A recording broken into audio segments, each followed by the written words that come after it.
know things. There was a day, there was a time.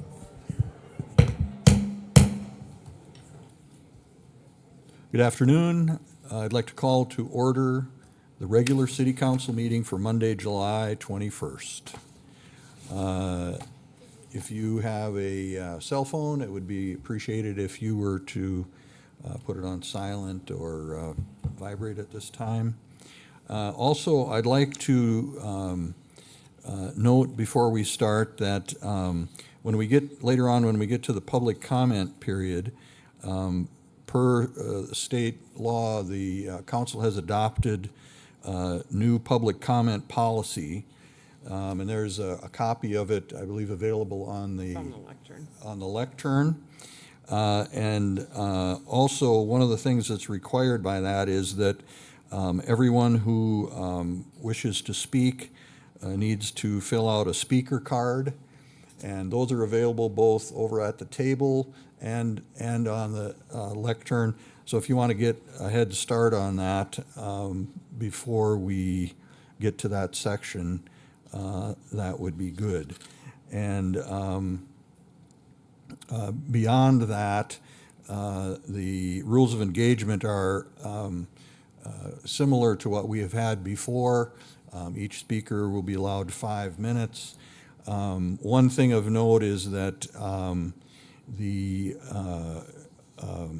other than the obviously the microphone technology, audio or otherwise, is not available to speakers. In other words, if you have a presentation, it would need to be forwarded ahead of time to the folks back in the booth so that we have control of it. So, all right, with that, let's proceed with the agenda. And the first item is the roll call. Blessum. Here. Fuller. Here. Janser. Here. Olson. Here. Bittner. Here. Samuelson. Here. Pledge of Allegiance.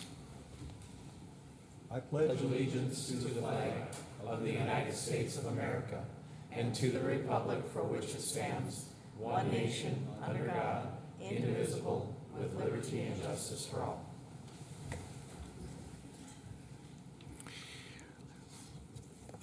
Item number 3 is the mayor's report. Just very briefly, since the last meeting, we had the MPO meeting. I attended the employee recognition and gave out a number of awards for years of service. Thank you to the recipients for your long service to the city. I was at the base for the presentation of the Omaha Trophy to the 91st Missile Wing. We swore in the new police chief. There was a MPO input event online that I also attended. I provided a tour for a Maine state legislator who was here visiting the community, visiting her father.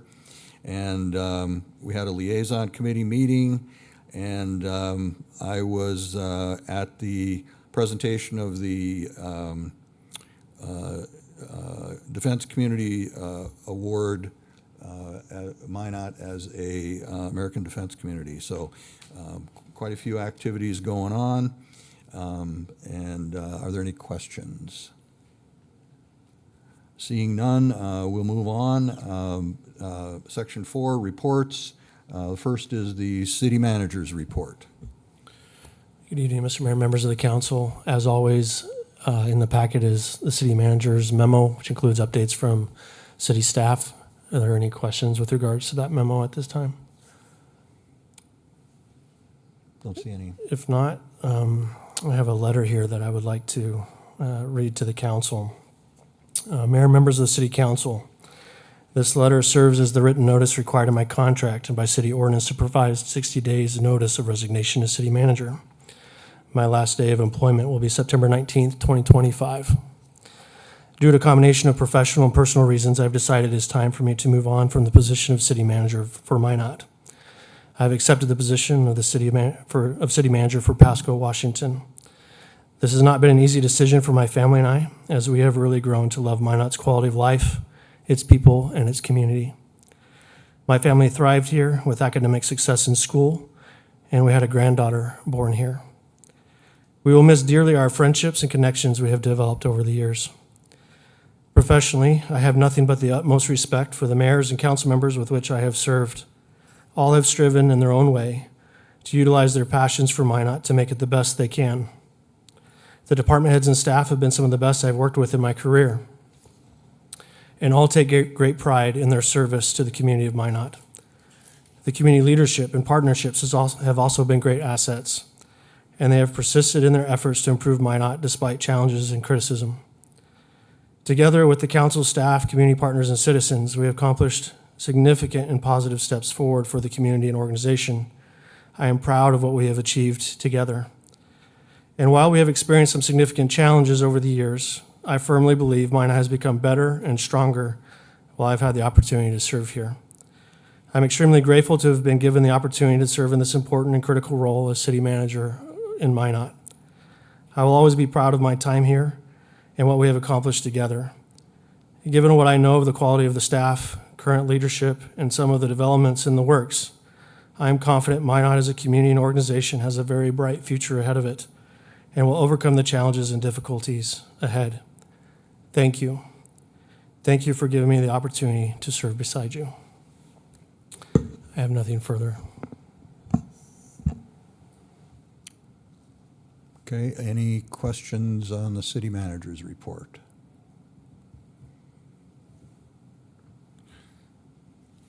All right, we'll move on. Item 5 is a public hearing regarding the Engle Court finding of no significant impact and release of funds. This is a project under the North Dakota Department of Commerce. Are there any folks here who wish to speak to this public hearing?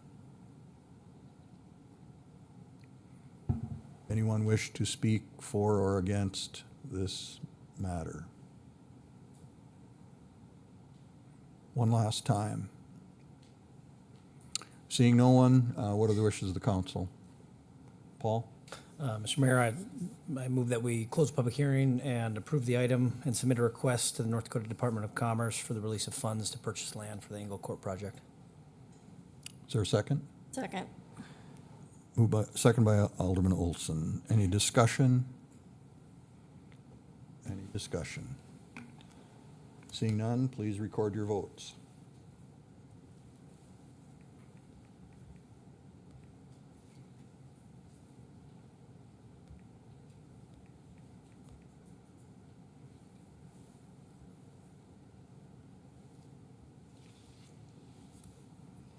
The motion passed unanimously. That takes us to item 6, which is consent items. There are none of the items that have been pulled by the alderman tonight. If there is anything, or anybody in the audience who would like one of the consent items discussed individually, could you please let me know now and we can pull it for individual discussion? Otherwise, the consent items will be passed as recommended. Seeing no one, is there a motion? I'll make a motion to approve them as presented. Second. Moved by Alderman Fuller, seconded by Alderman Pittner. Any discussion? Any discussion? If not, we will vote.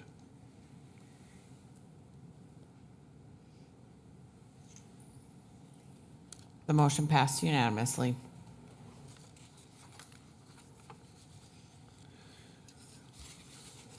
We're now moving to section 7, which is our action items. The first one is 7.1, and that is a item for approval of United Pulse Trading, DBA, AGT Foods for a Magic Fund request. I believe that Mr. Eric Barch is here this evening. Would you like to speak to us?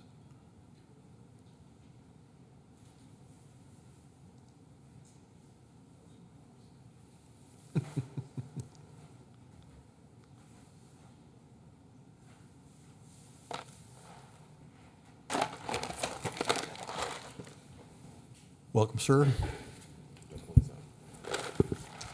Mayor Jansen, members of the committee, thank you again for allowing me to come and speak to you about the project that us as a company are working on. 15 years ago, we made a promise to Minot that we were going to make Minot the epicenter for global gluten-free pasta or flour production, and that's what we've done.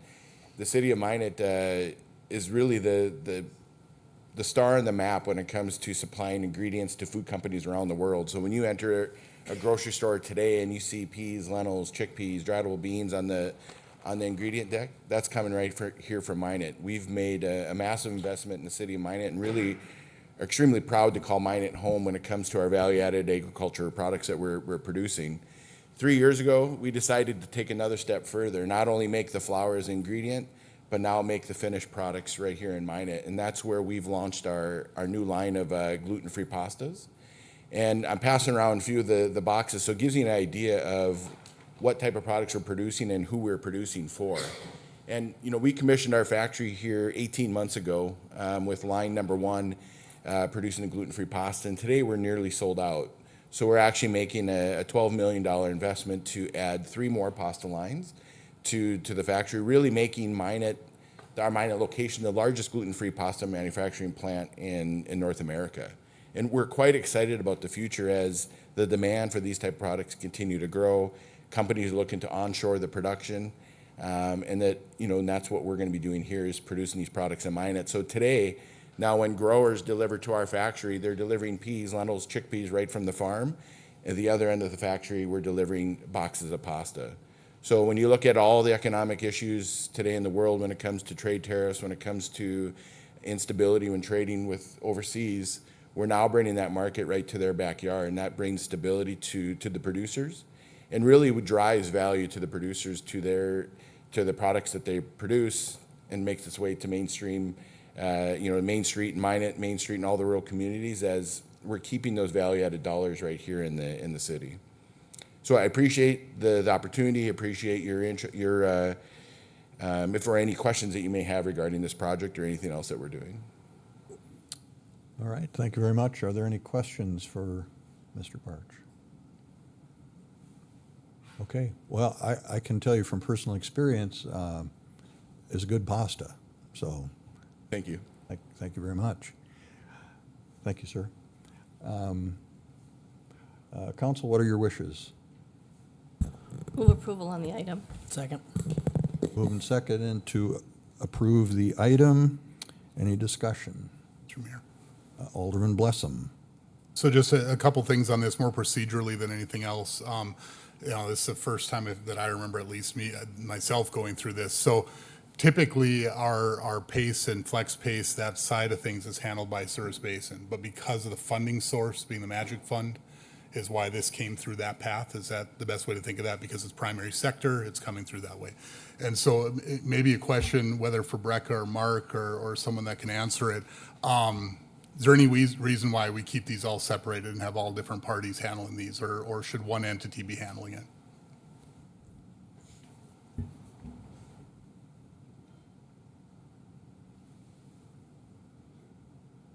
Mayor Janser and Alderman Blessam.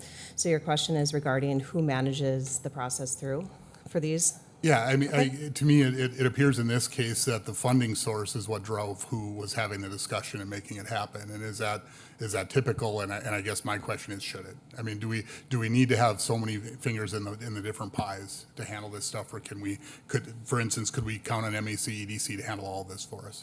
Yeah, so the PACE program is managed through a process where the applicant, for anyone with primary sector business that's applying for a PACE loan through the Bank of North Dakota, the first step in that process is to go to the Minot Area Chamber EDC. We have a vetting process to ensure that it hits all the Magic Fund guidelines for delivering the B&D program and also what the state's requirements or the city's requirements are. Once that we've vetted that through, then it goes to our board of directors, and our board of directors unanimously supported this project, for example. The next step in that process is it goes to the Magic Fund Steering Committee.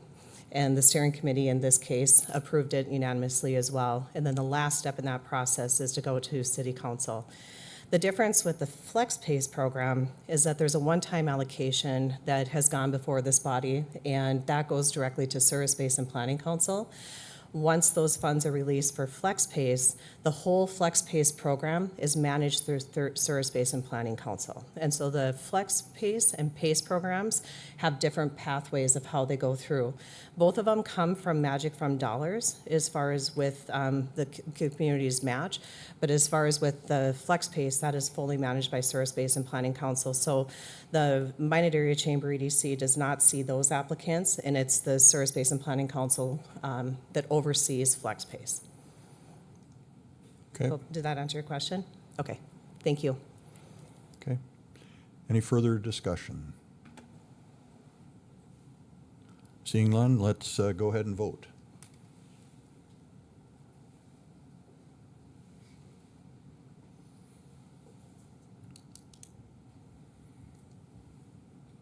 The motion passed unanimously. Now we're on to item 7.2. This is the MI 89 alignment and consent and acquisition approval. And I guess, Jason, do you want to come up and give us an update on this? Part of this was postponed from last meeting based on a motion by Alderman Olson, I believe. So do you want to tell us where we're at and what we're going to do tonight? Sure. Mayor Janser, members of council.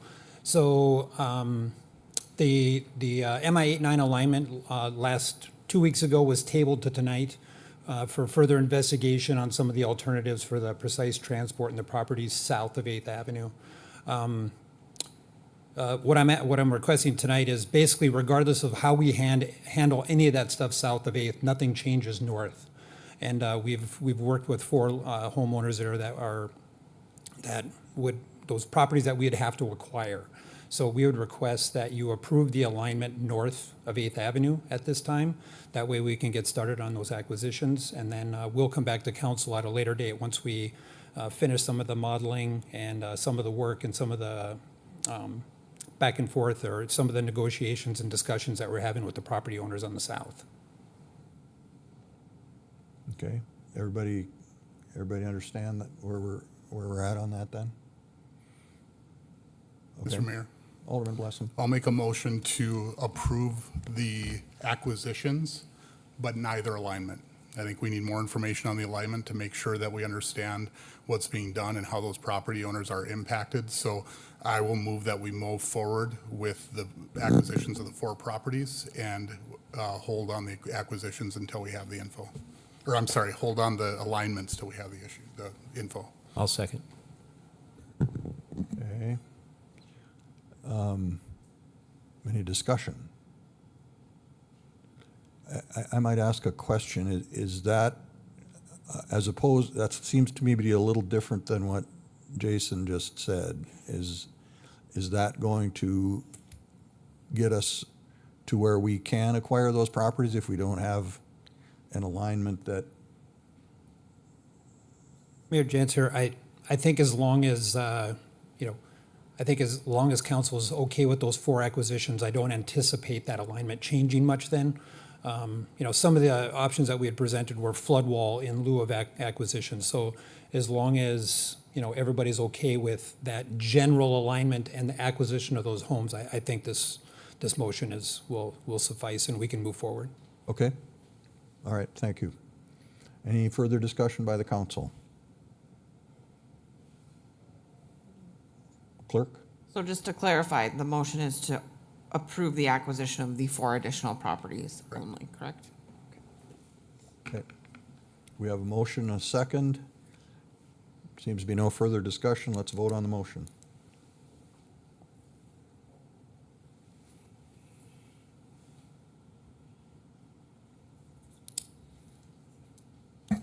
The motion passed unanimously.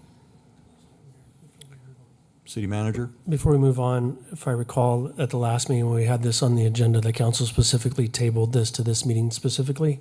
So it might be helpful if council could make a motion to extend that tabling until staff is ready to bring this back, particularly for the precise transport property. Alderman Fuller? I'll make a motion to continue the tabling of the item while staff and the South River Joint Board work with the Smiths and the other property owners down there to get whatever figured out they need to figure out. Second. Seconded by Alderman Pittner. Any discussion?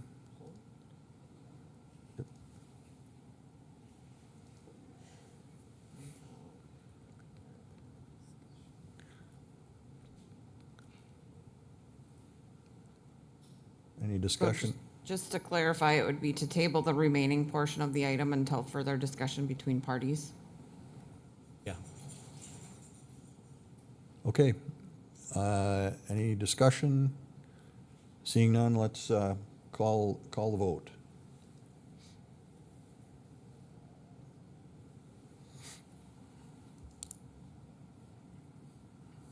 Motion passed unanimously. That takes us to item 7.3, which is approval of a grant application for installation readiness assessment. What are the wishes of the council? Move approval. Moved by Alderman Olson, Second. seconded by Alderman Fuller. Discussion.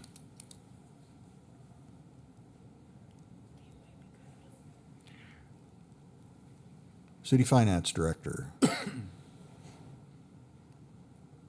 Mr. Mayor, members of the council, just a little bit of background with this. This is an opportunity for us to apply for some federal funding that's related to installation readiness, primarily with Minot Air Force Base. So the main function of this grant, or the key undertaking that we'll be doing, is updating a study that was done in 2015. It was then referenced as a joint land use study. It is now referenced as a compatible use study, but it looks at uses of properties around the region, and in particular those that may come in close proximity to military installations.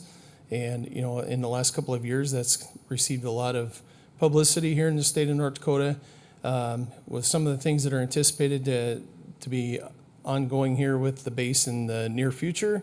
This is part of the ramp up for that. So just evaluating the current state of readiness, things that could be impacts to that. So the study will be looking at things like power supply, water, sewer, transportation, all of these types of things, just to evaluate where the installation is and any threats or things that we are involved with that can impact that. So we anticipate that we'll be submitting the application for around $565,000. There is a 10% match on this. However, with this grant, it can be in-kind match, and we would anticipate that the local match would come from staff involvement with this, with the planning department, finance department, as well as others working on the activities. We are partnering with Surf Basin Planning Council as well as Minot Area Development, or MAC EDC, to work through this. So they've been good partners. We're kind of in a bit of a rush to get this. This came up here in the last few weeks, and they want this application submitted here by August 1. So we've had to scramble and put a team together to work through some of this and get it through. And then we also have been told that there's a very good chance that this could be an ongoing source of funds as well. Any questions for the Finance Director? Alderman Fuller. Dave, thank you. Quick question. So is this installation readiness stuff, is this in preparation for Sentinel? Is that what we believe? Mr. Mayor, Alderman Fuller, we are told that this can't be tied to Sentinel. This is just looking at the facility as it is today and identifying any weaknesses or vulnerabilities that we may have the opportunity to impact at this point. So at this phase, no. Alderman Fuller, I can maybe answer that a little bit as well. When we met with Patrick O'Brien in Washington, D.C. back in May, the intention was to get us into the program and started this federal fiscal year. Next fiscal year, they anticipate having funds potentially available that may be more closely associated with Sentinel preparation and reception. And their hope was that once we are in this program, and because the city of Minot acted as a conduit previously for other OLDCC money, such as the funds that were used to help with the $6.2 million that was used to help with the Children's Discovery Center. And then there was also an infrastructure project where we got some OLDCC money. More good things are likely to follow after this particular start. Mr. Mayor. Thank you both. Alderman Blessam. Yeah, one other question, Dave. So, and I'm not sure if it's related, but I remembered a bill during this session, is Senate Bill 2398 that established, it turns out, a statewide commission. Now, I thought it was going to be local commissions that set up radii around our bases for land use. And so I guess my question is this meant to be compatible with that? Is it going to work alongside that? Is the governor's office going to be involved? How are these two things going to kind of work out? Because it sounds like similar stuff, but maybe it's not as similar as I'm thinking. Mr. Mayor, Alderman Blessam, yeah, I don't think it's going to be duplicating effort, but I think that we would be all looking at the same types of things, or maybe to a different perspective on it. Like I said, some of the things that other communities have engaged in this is like identifying transportation routes, problems with bridges, access issues, utilities. So it isn't just focusing on the area directly around an installation. It's a number of other things too. But the land use study will have some of that, and keeping that in mind that, the best use of property around those installations, it should have some limitations on it or may not be suitable for some uses. Any other questions? Okay, thank you, sir. Any further discussion by the council? Seeing none, let's go ahead and vote on this item. We have a motion and a second.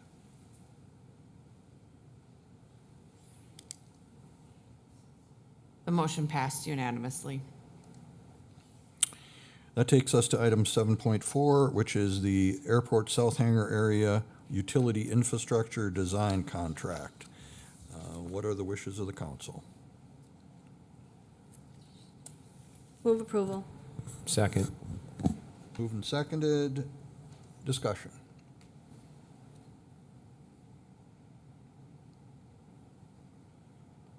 Seeing none, we'll proceed with the vote.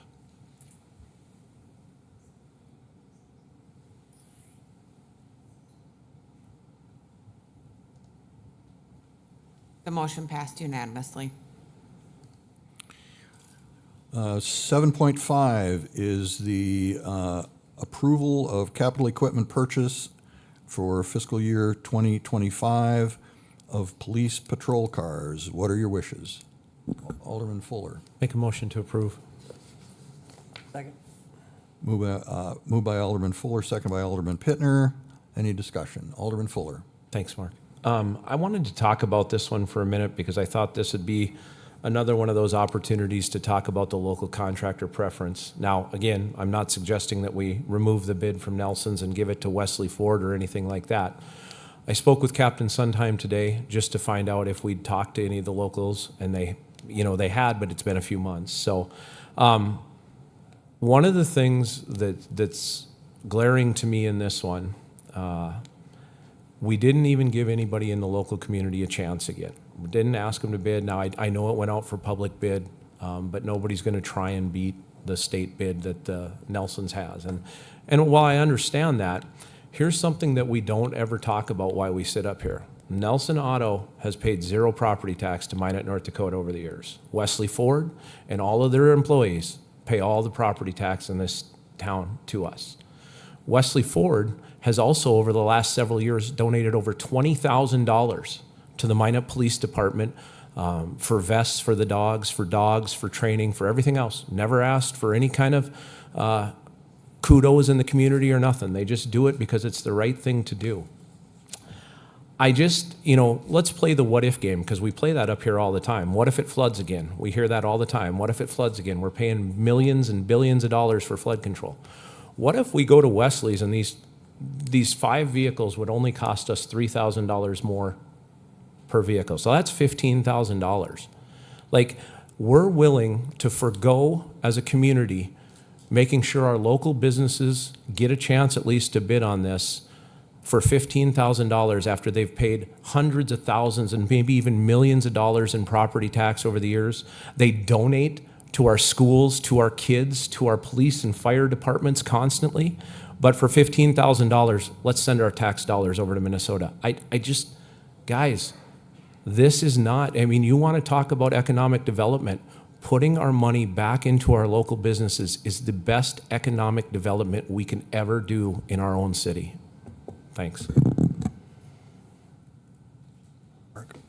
Alderman Blessam. Harold or whoever can answer it, what was the process for this one? How do we go about this bid process? Because it's a state bid, is that just sort of the normal thought process? We use the state numbers and go? I'll have Dave and PD come up and answer that question for you, Alderman Blessam.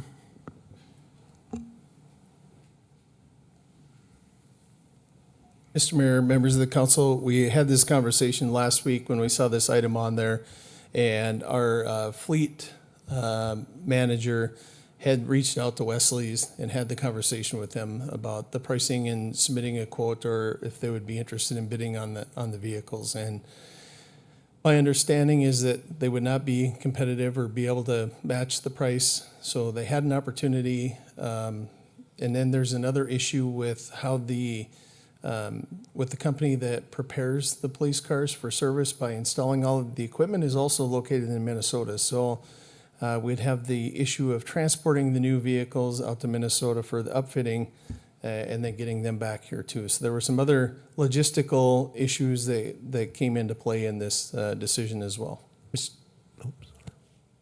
Mr. Alderman Fuller. So Dave, don't we have a local company though that does outfitting for police, fire, and emergency vehicles right here in Minot? Couldn't we use them as well for outfitting our vehicles? Mr. Mayor, Alderman Fuller, I'm not sure as far as the expertise with all of the equipment that goes into the police cars. I know we used to do them in-house at the city shops, and because of some of the turnover and capacity issues at the shop, they had started utilizing this company, and I think they had reached out to all kinds of companies to see what interest there was at the time. But they also feel that the quality, because this company specializes in this type of equipment in the installation, so they feel that the quality is probably a little bit better since they farmed that out. Right, but have they ever even talked to the local company to see if we can get it done here? They're Patriot, I can't think of the last name or the full name, but Patriot out there by Spartan. They outfit ambulances, fire trucks, everything. I'm just wondering if we've ever even talked to them again. I guess since we've started about 4 to 5 years ago with Guardian, they outfit the entire Midwest in regards to what they've done. We have not put it out for bid specifically for that. It's just been a rolling service agreement with Guardian since we started with them. Okay. Any further question? Oh, okay. There's a question for Dave. Alderman Pittner, I'm sorry. Dave, are these numbers, obviously the state contract, are they public information? Can Wesley's look these up? Mr. Mayor, Alderman Pittner, that's correct, they are.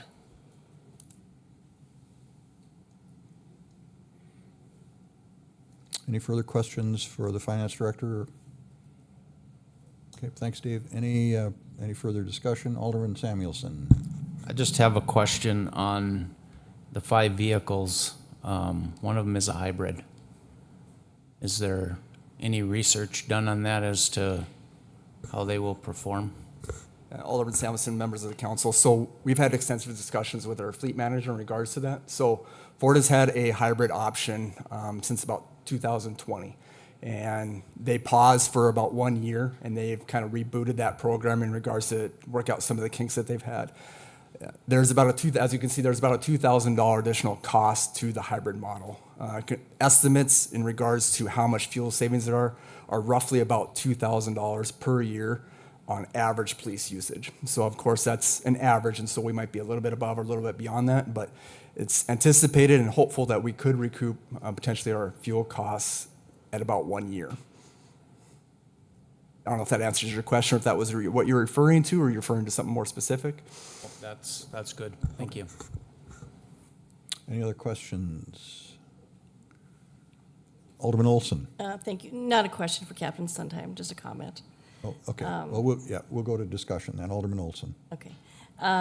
So we started this conversation 2 weeks ago, and following the discussion, I did have a citizen reach out, works in a large business, employing several people in Minot, saying he agreed with my opposition to showing local preference. He felt that local business owners are given opportunities.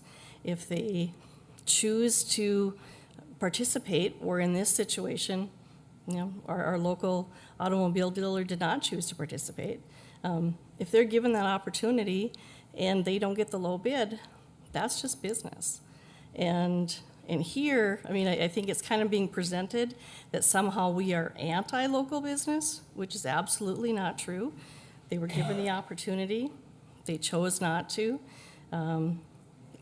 We have to be frugal with taxpayer money. We're elected to be the stewards of their money. And $15,000 maybe doesn't seem like a lot in our big budget, but $15,000 covers the cost of something else. And so, you know, while I choose in our household to make businesses, or excuse me, to make purchases at local businesses, as a city, we have to look at what the best bid is, and this seems to be it. Okay, thank you. Mr. Mayor, if I could. Alderman Blessing. Yeah, and I agree completely. I think, and that's a little bit of what the discussion was last week. That's why I would never advocate for a policy that was to actually give dollars preference. It was simply to allow people to match a bid. You know, one of the things that I think the point in the process where this is breaking right now is not so much that we didn't do something locally. It sounds like Wesley's was talked to and they decided it wasn't going to work for them. But they're not part of the puzzle right now, probably by their own choice, to try to win the regional bid it would take to be at Nelson's numbers. That's the issue. If they were trying to provide all of North Dakota's and maybe Minnesota's and Wisconsin's and whoever else Nelson does, they would probably have the purchasing power and the dollars power to get to the point where these would work. I think that's where this is breaking down. So while I believe fully in a local preference that provides an opportunity to match, not a real dollars preference, but an opportunity to match, it appears that in this case, it didn't matter. It was moot because Wesley's was not interested or able to get to that number. At the end of the day, though, we do always have to pause, I think, when we see, in this case, $250,000 plus whatever upfitting we're going to do from there, headed straight to our neighbor to the east. I mean, that's the way that is, and I think it should give us pause every time that we do it. Any other discussion?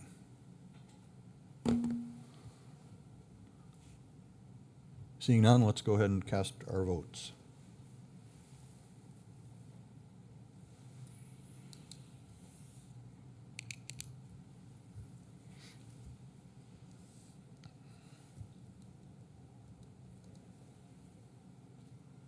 The motion passed unanimously.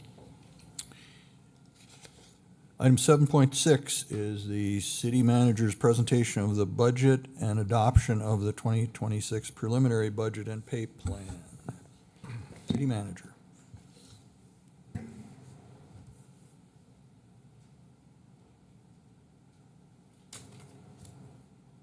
All right, Mr. Mayor, members of the council, members of the public, we've been working long and hard as city staff and council to get to this point this evening to present to you the preliminary budget as recommended by my office. I would say that this has also come with a lot of work from the staff, so I want to say thank you up front to the department heads and many of our management and supervisors that have been a part of the process this year. You should have all received a copy of the draft budget. And if it is not available on the city website, it will be soon by tomorrow so the public can review through that. That has all the detail, all the numbers line by line that you would like to go through and see. So with that, I'm going to go over some of the highlights of the budget. All the department heads will be participating with their slides as well.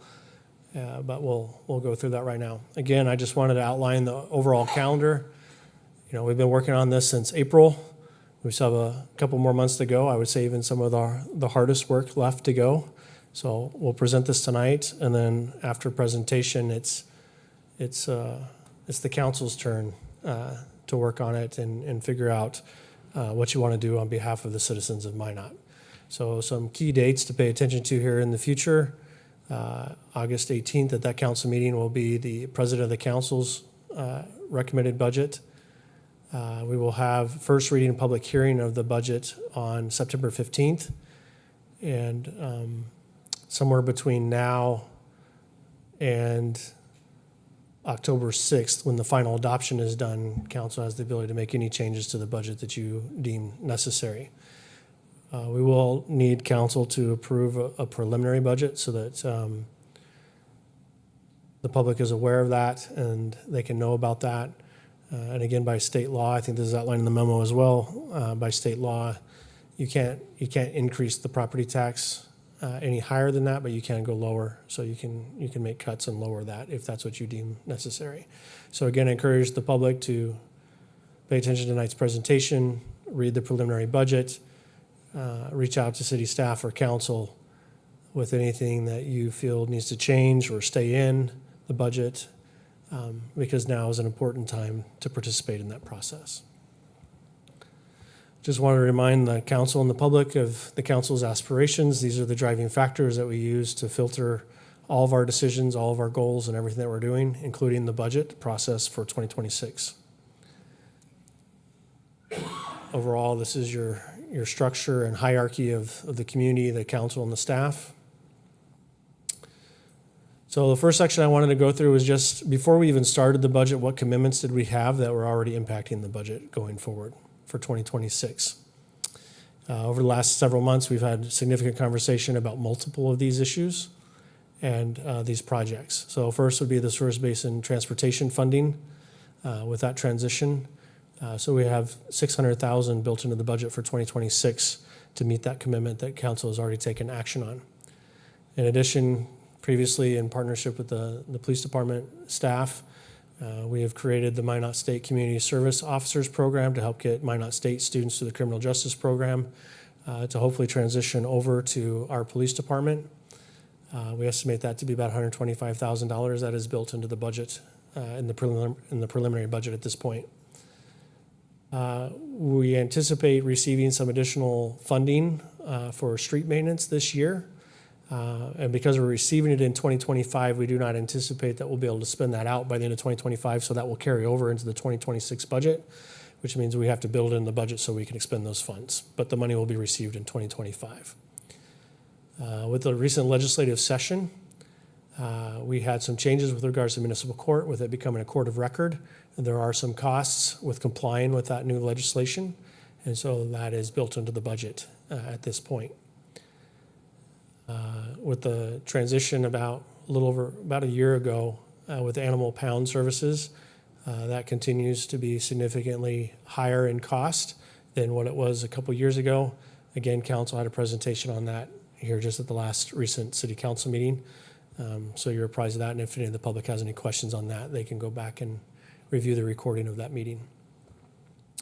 We also have some capital projects, particularly in the airport, with some of the runway projects and those kinds of things. And so we had to build that match, the local match, into the budget this year. And so that was a significant number to try and build in as well. There's also some grant funding that we have for HVAC improvements at the airport. And then, as we've been discussing here over the last year or so, really probably the last 2 years, is creating the vehicle equipment replacement fund that we can spread the cost of replacing our vehicles, like the 5 patrol vehicles that we just talked about in the previous agenda item. out over and projecting those so that we can build those costs in and plan for them on a regular basis. Building in 5 patrol vehicles, may be a little bit easier, but when you're trying to replace a $1.5 million fire ladder truck, that's a little harder to build into a single budget. So spreading that out and planning for it in advance and setting money aside for that in the future, I think makes financial sense, and we're trying to make progress on that. We'll talk a little bit more about that here in coming slides. This just kind of is a snapshot again of some major projects that we have going on. These could be projects that are under contract that won't be completed in 2025, that will carry over to 2026, or other infrastructure projects that we've already committed to, including flood control and NAS. So here you can see in 2026 what we're projecting to spend on flood controls and finishing out NAS. So before we even started the budget, we already had $23.7 million in expense that we had to address for 2026. So I want to take a minute and talk just about some pressures. I'm going to divide this between external pressures and just some internal pressures as well. First one, big one that we're all experiencing, although this has seemed to flatlined a little bit here as of recently, and that's inflation. Cost of supplies, materials, parts, even service, construction has continued to grow at a significant rate over the last several months. I think we're all aware of another legislative action this last session, and that's the 3% cap on property tax. In addition, locally, we continue to hear demand for property tax relief and tax relief in general. And so we've tried to account for that through the budget process as well. Economic development issues, we've talked about housing, we've talked about childcare, we've talked about workforce challenges and low unemployment. Those are all issues that we've had specific committees that have been meeting and talking about these issues over the last year and a half. Those continue to be ongoing challenges and issues. Ultimately, one of the things I'm trying to help the council and the community do is to wean off of the dependence on sales tax, more in particular reserves going forward, particularly with the 3% property tax cap. That's going to become more and more difficult to try and use reserves to balance out operational costs. And so this budget is really geared towards trying to help close that gap, not only for next year, but for future fiscal years, and making some tough decisions now that over the long run will pay dividends for the community. We have seen a little bit of a lull in sales tax revenues. We'll talk about sales tax revenue projections and what's built into the budget here a little bit in the future, but we are seeing that slow down a little bit. Some internal factors that we're also addressing through the budget this year. Employee positions, wages, benefits. We're trying to balance between maintaining employee morale while at the same time making fiscally sustainable and responsible decisions going forward. We're trying to keep the community growing and improving and changing, but still trying to maintain that fiscal solvency going forward. You may have read in the paper at the liaison meeting I talked the other day about with the 3% cap on property tax, even maintaining the status quo is not going to be affordable for us for the future with some of the pressures that we're seeing. And we have some tough financial decisions to make ahead of us, not just this budget, but in future ones as well. Again, I already talked about that we're trying to decrease the dependency on reserves to balance the budget. We do have some wiggle room to do that. Council used it significantly for the fiscal year 2025 budget. We do have some use of reserves built in the preliminary budgets with my recommendation for the 2026 budget. But again, we need to get to a point that we can balance our budget without using reserves, because as that gets spent down, it won't be available anymore to balance future budgets. We continue to talk about and look for solutions to police vacancies, and we'll talk about that in some future slides as well. And we continue to try to sustain and improve all services that we provide to the public, and that we continue to measure through our citizen satisfaction surveys. I've already talked about the VERF. Anything with a star here means that there will be slides about it here in the future, going in more depth. And we'll talk about city facilities and property tax buy down going forward. I wanted to do just a brief overview of what our what our property tax mill rate and revenues have looked like over the last several years. You can tell here in about 2020 on, it's either stayed flat or dropped. And council did significant work last year to provide property tax relief to the public with about a 20% decrease in the mill levy and revenues on property taxes last year. Here's just a brief synopsis of some of the facility needs that I see as we've gone through the budget process this year. Not all of these are addressed in the 2026 budget, but I wanted to keep them on your radar and on the public's radar for consideration and conversation in the future. Road maintenance and projects, we'll talk about that a little bit more here in some of the slides coming forward. Some of that is built into the budget. Flood control NAWS already presented you an overall number of what's built into the budget for those on a previous slide. We've had conversations about the police department facility. Currently, there is no funds built into the 2026 budget for that issue. Fire station relocation, Fire Station 1.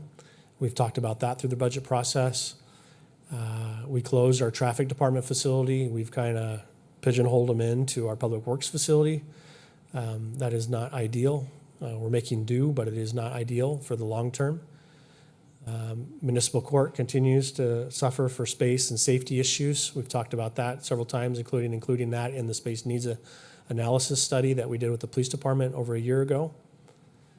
And in addition to that, if we require any more staff to comply with the new legislative requirements, we have no space at that facility to add any more staff at this point. Airport terminal and runway projects continue to be a challenge. Library needs and facility continues to be an issue to pay attention to going forward. We've talked in the past about the need to replace many, many miles of cast iron pipe within the valley, within our community. We're putting some money towards it, but not enough to make any significant dent on it at any point in the near future.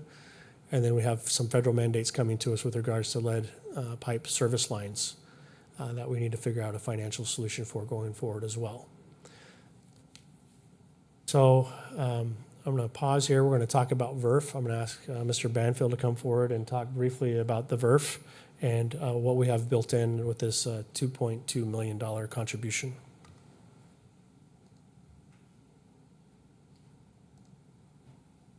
Thank you, Mr. Stewart.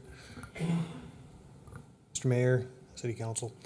With VERF, I know we've had a discussion previously as far as how the overall management of the city-owned fleet was going to look as we move forward. So with the $2.28 million that we're speaking of today, what this accounts for is the overall fee accrual that we've identified across the board for all of the 579 pieces of equipment citywide. Essentially, anybody who owns a piece of equipment, we are looking at a set-aside method essentially occurring for this total amount that gets us where we need to be as far as replacement scheduling. From here, we're also going to be looking at type of salvage values we're going to go ahead and accrue for the vehicles to go ahead and help offset some of the additional costs for other departments as well. Overall, we are working towards establishing a fleet management working group as we speak today to start moving forward with charter development, but this should at least allow us to get after some of the older fleet items, hopefully reducing maintenance cost altogether, at least reducing it considerably for some of the older fleet as we trudge forward with the vehicle and equipment replacement fund.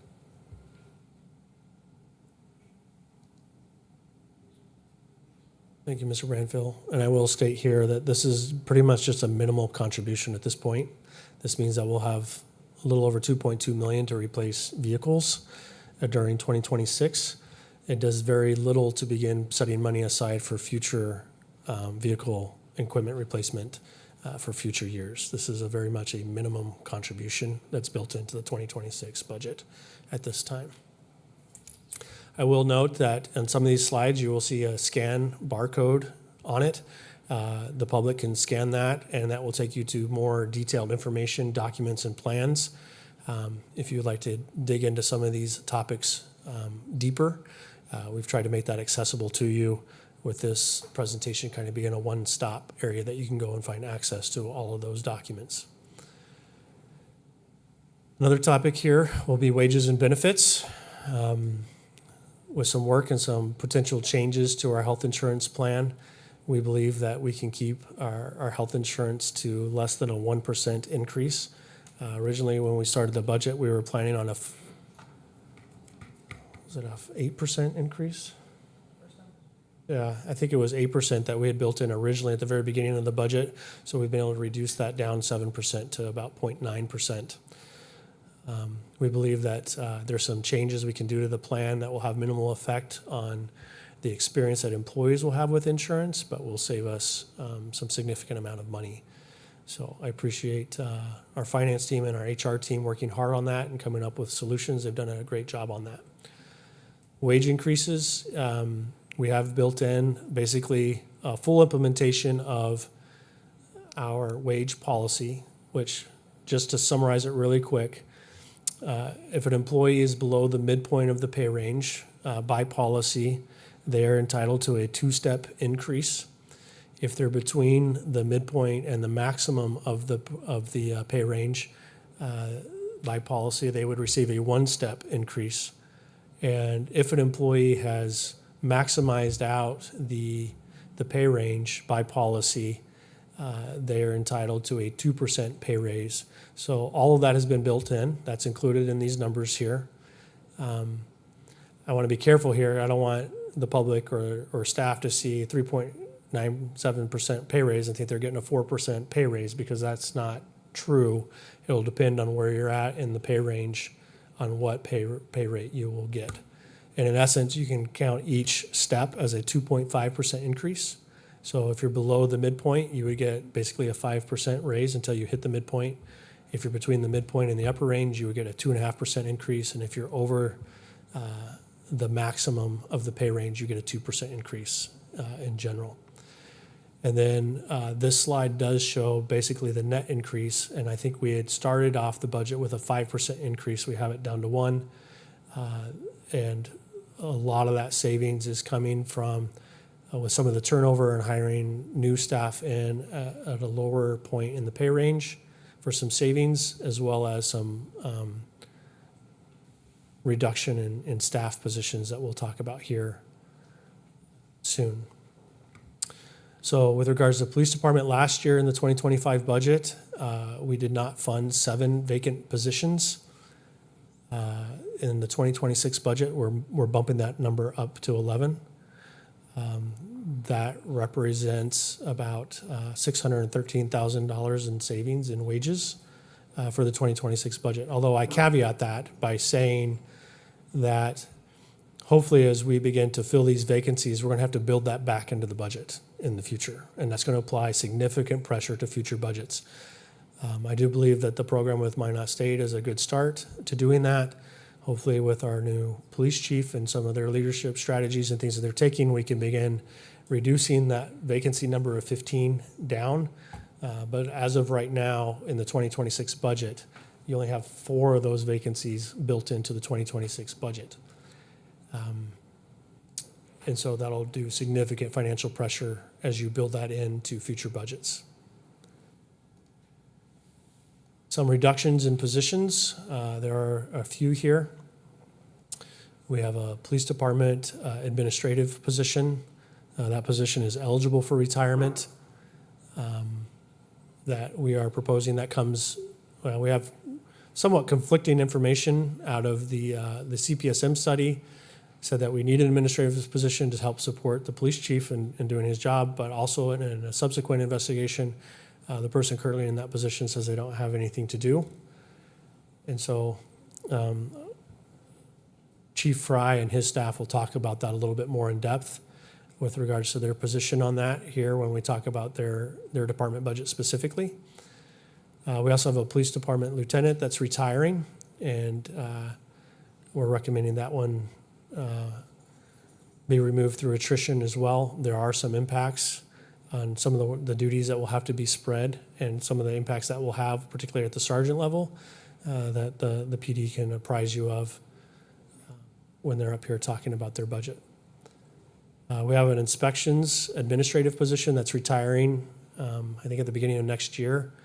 And that one, that department head has said that we can do without that position without any significant impact on services. So that one has been removed. In addition, the executive secretary in the city manager's office is being recommended to be cut as well. This position serves both my office and my staff as well as the city council. And we believe that those duties can be spread out potentially through our public information office and perhaps through our city clerk position to help meet those needs.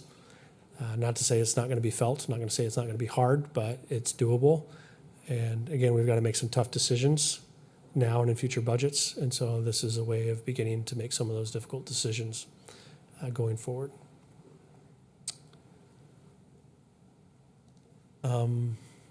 So again, this is just a summary of all of the changes that are happening in wages and benefits throughout the organization. So you're seeing a slight increase in health insurance, a slight increase in wages and benefits. And the only reason that slight increase is occurring in wages is primarily due to reduction in force and the unfunded police department positions. Mainly just being that with those police department positions, we don't anticipate that we could hire that many officers that fast, and we definitely couldn't handle the training and getting them road ready that quickly. So even if we could hire 15 officers today, it would be a significant strain and wouldn't be able to be done well. So taking a more phased-in approach is probably more appropriate on that. Some budget outliers here. This is a quick snapshot of the community contributions that have been requested here and where those come from. So the upper ones are coming out of the general fund and property tax funding. The bottom ones are coming out of our sales tax revenue funds. So you can see there that we've seen a significant increase. The big jump here is the addition of the sewer space and transportation, where between 2025 and 2026, we're funding almost $1 million to support that service that we weren't previously funding. I'm gonna call in a friend, and I'm gonna invite our MACDC Executive Director to come in and talk about this slide, and we're also gonna talk about our Magic Fund sales tax revenue recommendations as per the new policy. Brecca and I meet once a year as part of the budget process and come up with these recommendations. And she's going to speak to these first.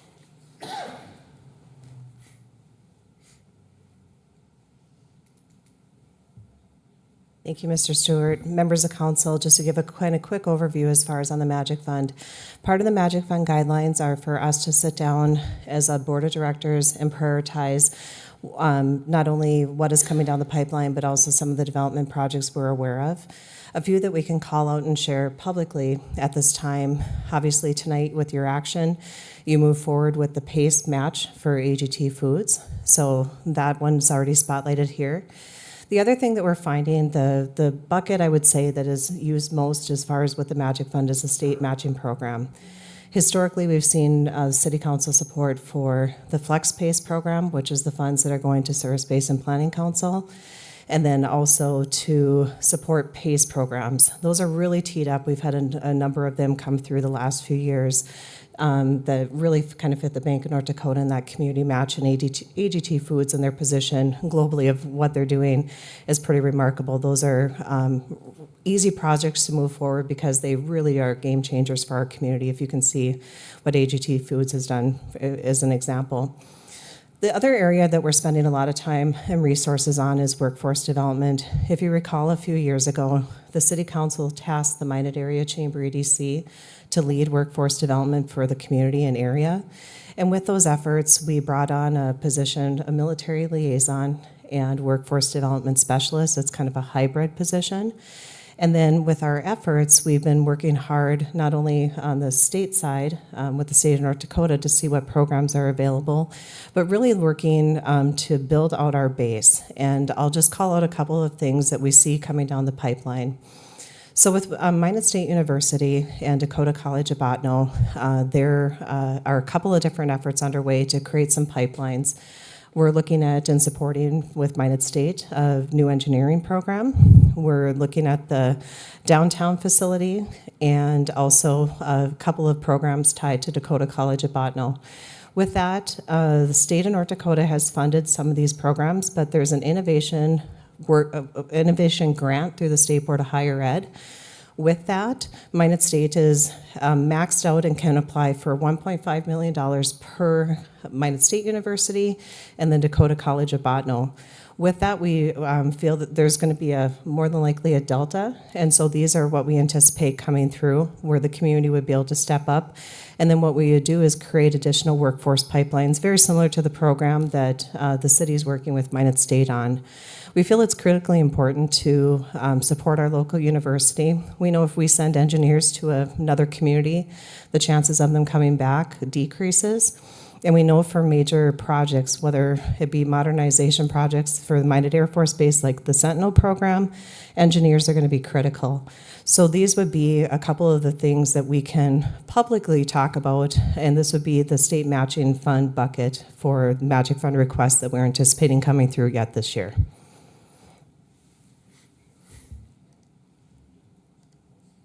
Next slide.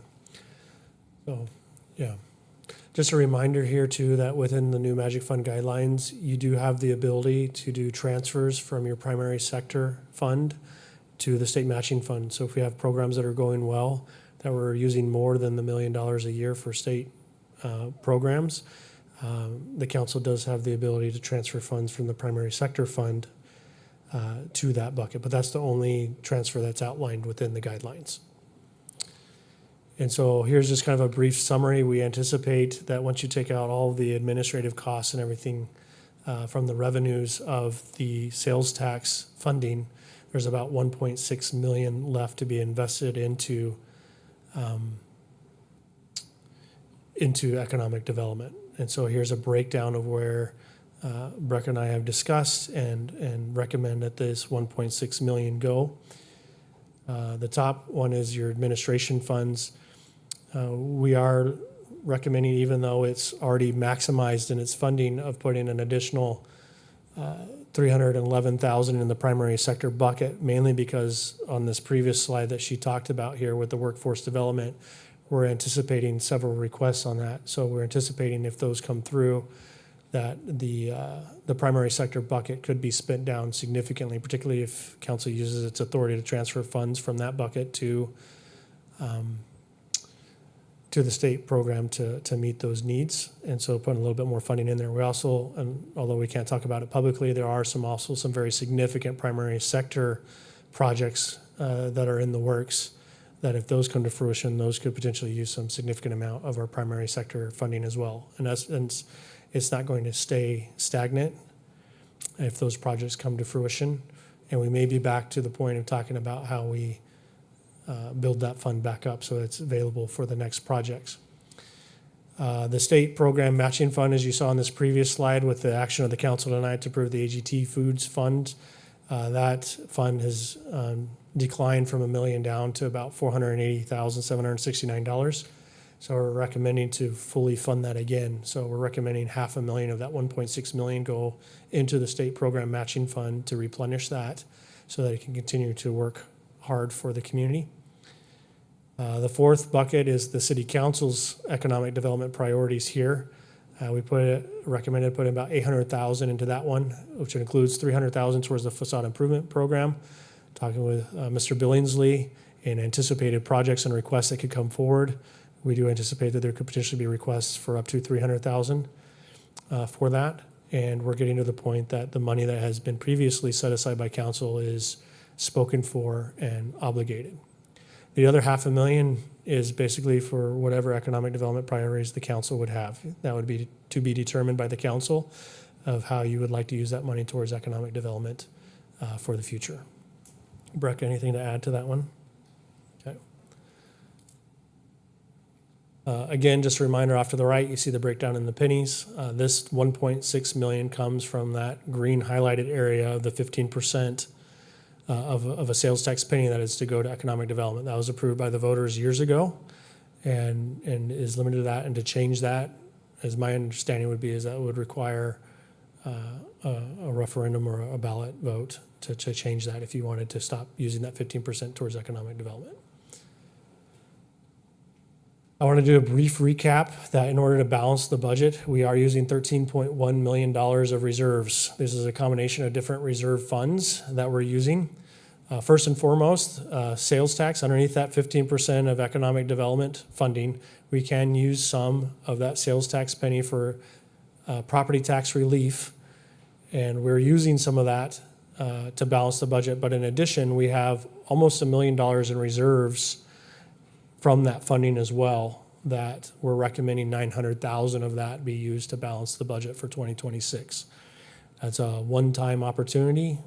It will not be there and available for the 2027 budget, 28 budget, unless sales tax revenues come in higher than projected. And then those monies then go into reserves. But that sales tax, property tax relief bucket is its own reserve fund, separate from the general fund reserves. We're also proposing using 1.9 million in general fund reserves. We're planning on paying for the Minot State University CSO program that I talked about earlier on a previous slide. We're asking to use general fund reserves to fund that for 2026. And then we're also asking that with the council's previous action to fund the $600,000 to support source basin transportation, that also come out of reserves, out of the general fund. And then we have an additional 1.2 million in just general operational costs of existing staff and those kinds of things that we're asking council to consider using reserves to pay for. So between the 1.2 and the 900,000 of sales tax, we're using almost 2.1 in reserves to balance just general operational costs of the organization, or at least those that are, at least the general fund operations of the organization. There are other reserves that will be used. These will be a lot of our enterprise funds and those kinds of things. And those are summarized there at the bottom. And those make up the difference of the basically 2.8 to the 13 million.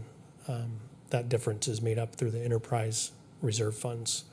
And those also include the NAS and flood control projects that we have built into the budget to get done. Some other key factors, just kind of big picture overview.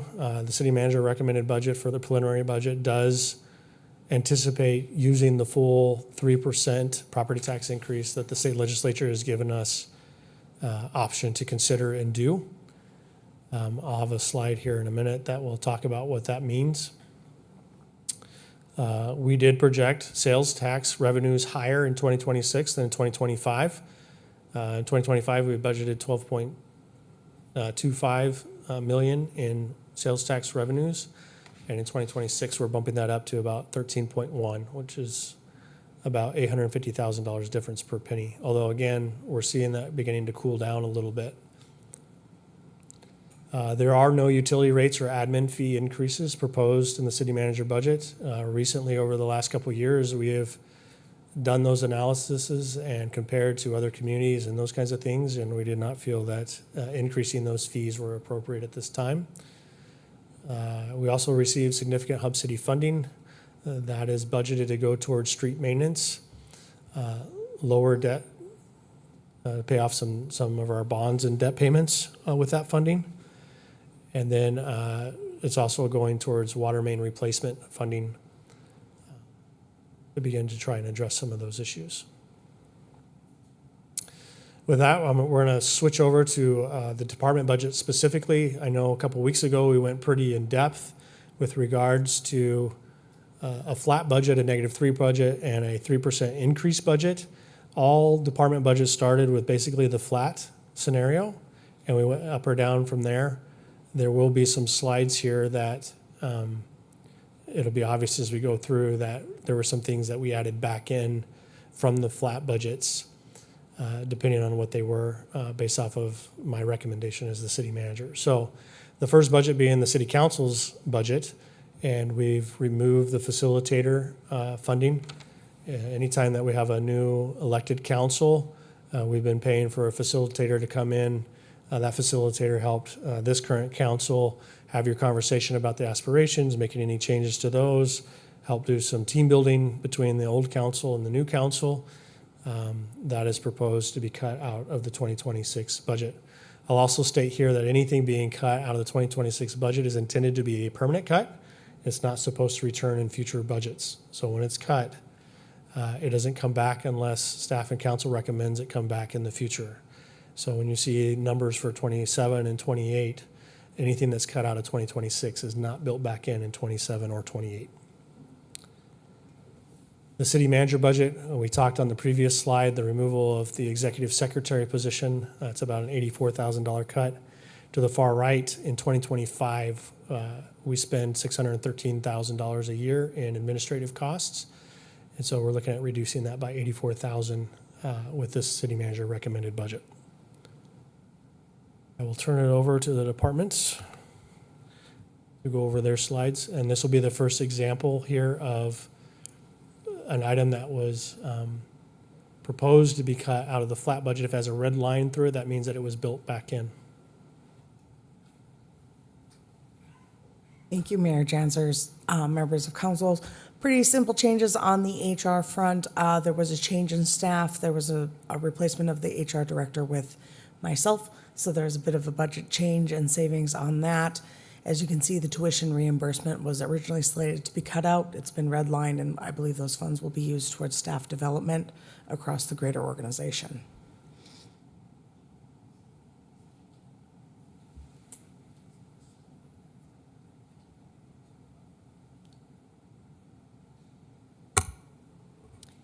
Mayor, members of council, so the city attorney experienced some significant savings with the retirement of an over 10-year employee. And then we've also reduced our contract attorney light item by $17,000 to come up with a flat budget scenario. I believe we also reduced it just very nominally for funds that were budgeted for advertising for external positions and transportation costs to transport candidates to the city attorney's office. That's like, I believe it's around $4,000 or so that amounts to a reduction in, just because we don't anticipate any vacancies coming in the near future, knock on wood. So that, should that change, we may have to come back to have those funds rebudgeted.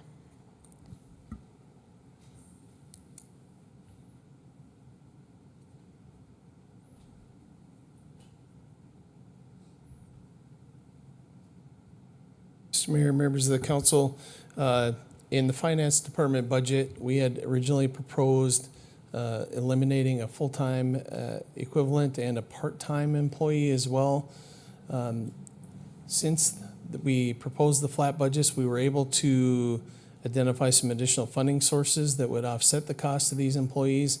And we were concerned with the workload and what work would not get done or would have to be farmed out to other employees. And some of that concern also involved other departments cutting personnel, and those personnel may be the ones that we would have farmed this work out to. So we had lobbied to retain our employees in the finance department and identify the other funding sources to cover the costs. And for IT, the reduction in the maintenance was due to a change in vendor and the way they package the maintenance, and some of the changes we've done in the past with updated infrastructure allowed us to have a cost savings with that, so we were able to eliminate that from the future budgets.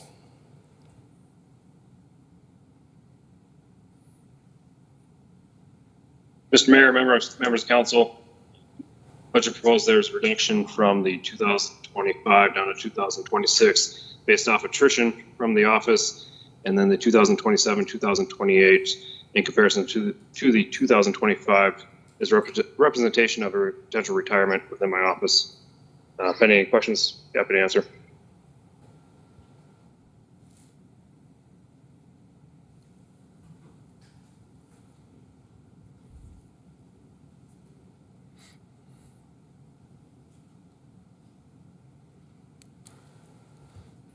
So members of the council, Mayor Jensen, members of the council, The 2026 budget, as you recall from my presentation, the flat budget required us to hit a budget line that we couldn't hit without staff reduction. It was a situation where we really couldn't get there without that. So the one thing you will notice is unfunded of 4 additional officer positions at a savings of $320,000.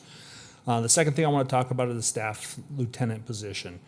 That was a position that, if you recall back to my presentation, there are some consequences, there's some serious consequences to doing that. That is a leadership position at the police department. It's $148,000 savings, but it would result in us having to restructure a sergeant position to take over. That is a leadership position, so that position does supervise the records division and the training community outreach division. In addition to that, that position also does all of our licensing, which would seem like more of an administrative function. However, it really is a leadership position. It's a position where you need a seasoned officer because a lot of the licensing requirements, such as liquor license, are heavy in city ordinance, and it requires somebody who understands city ordinance and safety aspects in order to properly administer those licenses.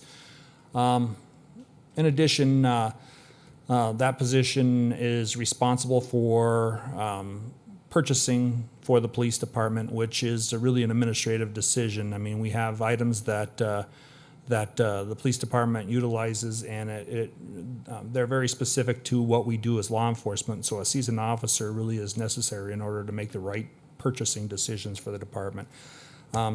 In order to structure for the loss of that position, we would also have to move our focused enforcement sergeant. So that's an extra position that was created a few years back by the city council. And that focused enforcement position is a position that we're utilizing now for things like problem properties. In addition, any major issue that's impacting the city is really on the focus of that position. So it's just like it says, focused enforcement. For example, one of the things that we've seen a huge increase on in recent years is deaths and injuries resulting from overdoses from fentanyl. And this position has been critical in our efforts to try to disrupt the sale of fentanyl in Minot. The new law by the state of North Dakota, distribution resulting in death or injury, our department's charged that out 15 times. The next closest agency is Bismarck, who's charged it out only 6 times. The reason we were able to do that is because the focus enforcement officer focused on that problem and really put a lot of effort into ensuring that those who are targeting addicts in the city of Minot are held responsible. And I have no doubt that that position actually saves lives, because if you think about all the 15 charges that we handed out, those people are no longer on the streets of Minot selling drugs. So that's something that we take a lot of pride in, but it would require us to restructure, and that potentially could be something that's lost as a result of that. And we don't want that to happen. The next thing, the executive office administrative senior. So that position, it's $101,000. As city manager said, the position, there was some conflict from the CPSM study, which said we need that position. I would agree with CPSM. That is a position that can be very useful. So when I took over as interim chief, that was one of the first things I did, is started putting administrative tasks back on that position. That position now currently does all the finance for the police department, which was a position which was being done by the command staff and the leadership team. It took a lot of weight off of us, allowing us to do a lot of the duties that we're supposed to be doing. So that was just the start. There's a lot more, and I'll let Chief Fry talk a little bit more after I'm done here about the future plans of that position. But that position really is a command staff and chief position assistant, somebody who force multiplies for us, allows us to do a lot more. My boiler replacement, that one is an excess boiler, so $110,000 savings on that. We have 3 boilers. We came to the conclusion that it wasn't necessary to replace that, especially with an impending overhaul of the police department. It did not make sense for us to replace that. So that's a budget savings that makes a lot of sense. Associations, software, a good example of software that we're going to lose as a result of this would be the TIP 411. Now, there's other ways of making anonymous tips to the police department. So if there's a spot that has to give, I mean, it makes sense but it is definitely something that the police department utilizes and the public has available to them. Flock LPR, that's something that has had quite a bit of controversy in Minot, and that was eliminated from the budget. Training and travel, we reduced it by $26,000. In doing that, we're looking at cutting some of the conferences and some of the excess. I don't want to call it excess, but some of the other trainings that our officers go to, and we're going to just be more frugal in that area. Clothing allowance, we limited the command staff from clothing allowance, so that's what that $1,600 saving comes up to.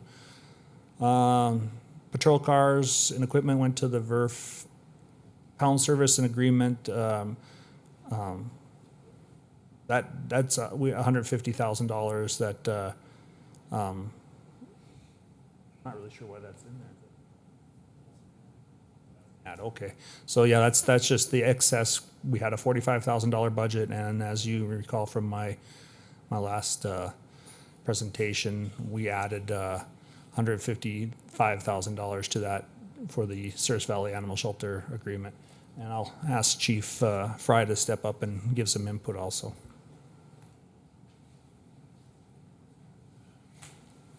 Mayor Janser, members of the council.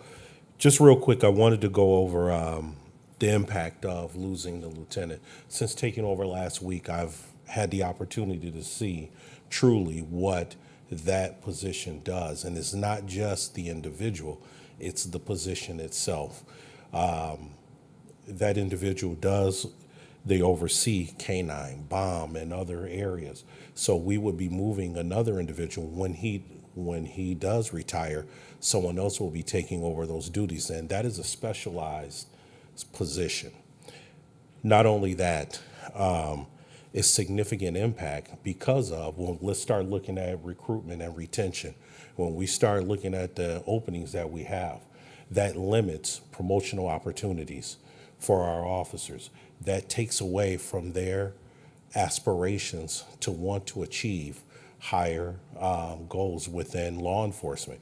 And that forces them, if we don't have those opportunities for growth, it's no different than any other occupation, they leave us. And they go elsewhere where those opportunities are available to them. As we start to look at also the elimination of the lieutenant's position, it places significant stress upon our sergeants. As we start to say, we're going to add more to their plate, they're already overstressed and their plates are already full. I am seeing firsthand, and we're making plans on how to supplement that for them. It's amazing just to see how much one individual is taking on, and those folks are getting to their breaking points. We can only do so much, and eliminating a position like this, I think would be catastrophic to what we're trying to achieve and how we're trying to move this department forward. The executive assistant, keeping the 4 of us, the three captains and the chief, on task. That, like Captain Plessa said, that is a force multiplier for us. That position is so critical, and we know that it can be used in a much more vital way. We need to be able to use that to maintain not only the records and taking notes and making sure that we're on task, but all the other details, the finances that that would have to be spread out throughout the organization as we're starting to as we're losing bodies. This is, again, as you start to talk about retention and recruitment, we're being informed of others that are going to be leaving. So I have to start looking at more aggressive measures for how we're going to get some help to these folks. And if we start removing some of these positions, it makes it even more stressing and taxing. And what I'm most afraid of is that we get to a critical point to where we start having to go to either 12-hour shifts and some other measures, extreme measures, to take that pressure off folks and remove some of the key public services that everyone loves. So that's all I've got. Thank you for your time.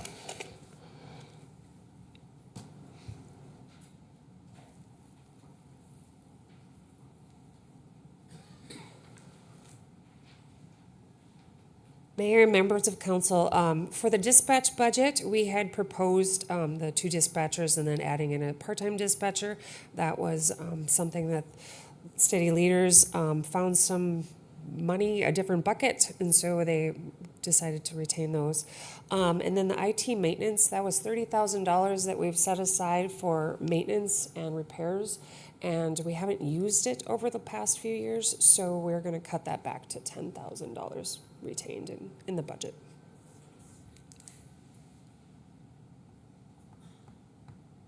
Do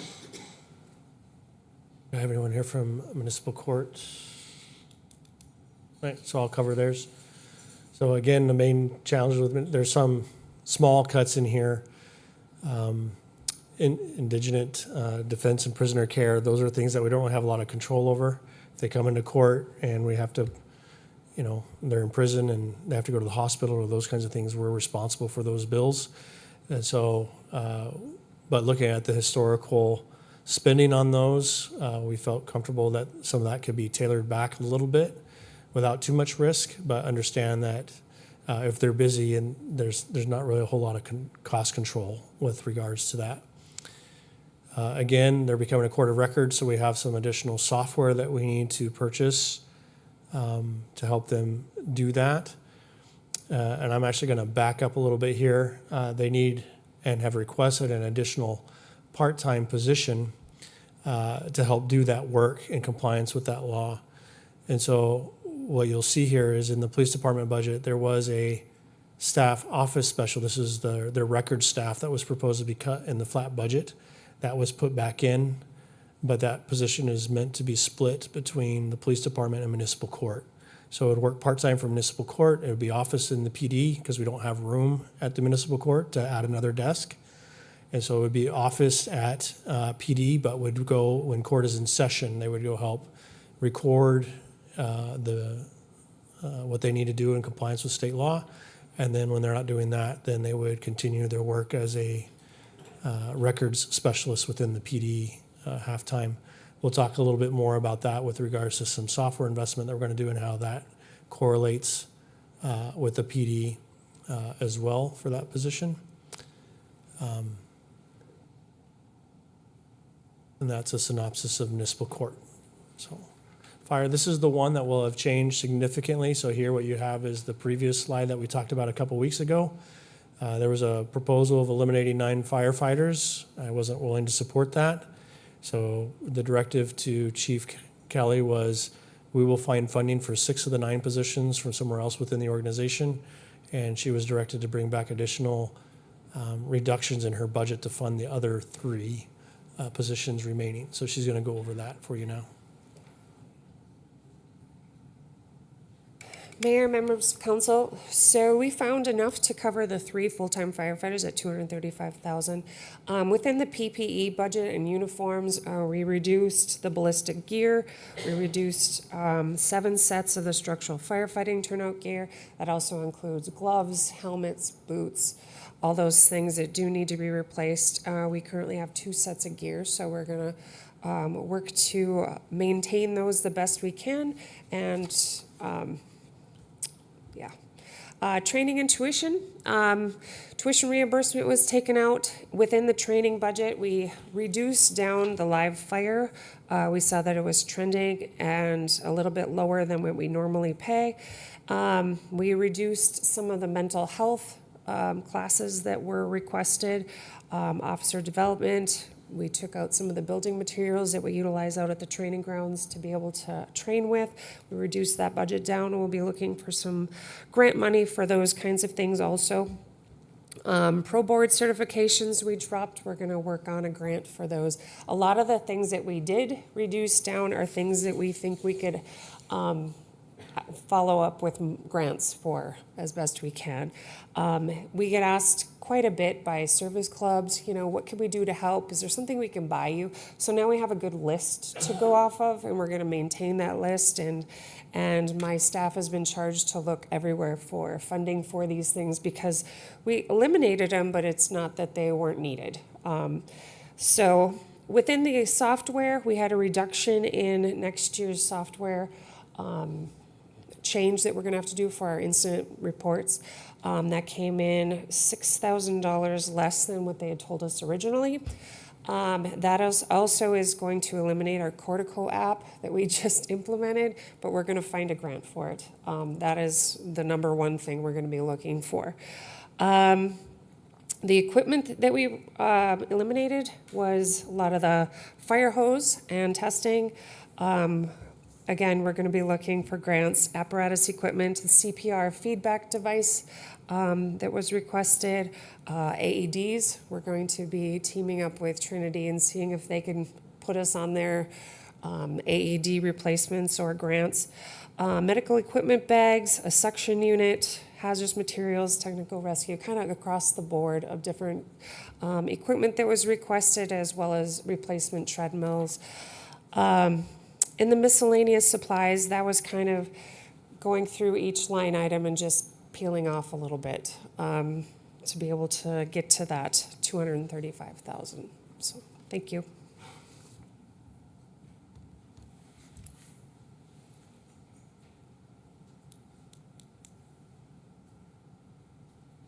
Good evening, Mayor Janser, members of the council. This is the Planning Division budget. We were able to experience some savings in some of the programs we offer in developer training and marketing and energy efficiency programs. We're still going to be able to do those programs next year. We'll just do them at a lower level. Travel and training budget was cut about $6,000. We'll still go to any travel and training that requires continuing education credits. And then we were able to cut some materials and supplies in order to attain the flat budget. On the inspection side of the office, we are going to have a significant savings for a staff member that's going to be retiring early next year. So we're going to get about 3/4 of the year of savings out of this position. We've also made some adjustments to our part-time positions. When we presented our budget to you a couple of weeks ago, we had stated that we were going to let go of a scanning tech position. We've decided instead of that, we're going to retain that scanning tech position and push to try to get that project done in 2026. And we're going to let go of the 2 part-time inspectors that we really haven't utilized much over the last couple of years. There's a $15,000 savings there. And then we have some other savings and other things we're going to plan on doing next year, like new cubicles. We can trim back a little bit in building abatement budget and some materials and supplies.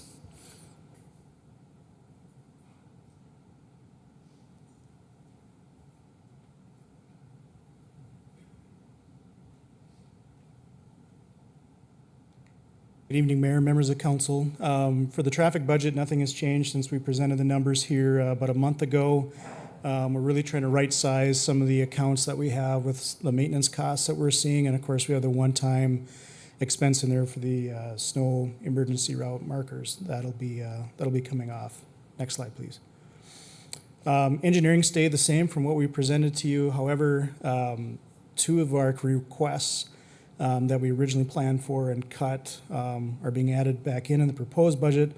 One of those is the parcel fabric update, and what that is, it's kind of like the backbone of our GIS and parcel record keeping system. We've come to the point now where we can't upgrade our GIS software without completing this parcel fabric update. It's a consultant-led project. CityWorks update, we were informed here between the time that we presented to you and this evening that the current version that we're on will no longer be supported here coming this fall. The version that we're going to upgrade to, CityWorks 23, we had planned on trying to do that in maybe 27 or 28. That version, by the time we would have it implemented, would also be sunsetted. So at this time, what we're trying to do is put funds in the budget and then work towards the upgrade to CityWorks, which will be called Unity. So that's an ongoing discussion right now with our vendor and our implementation team. But we felt that without that being added back in the budget, that could open us up to some security risks with that software no longer being supported. All of our other proposed cuts have carried forward. Thank you.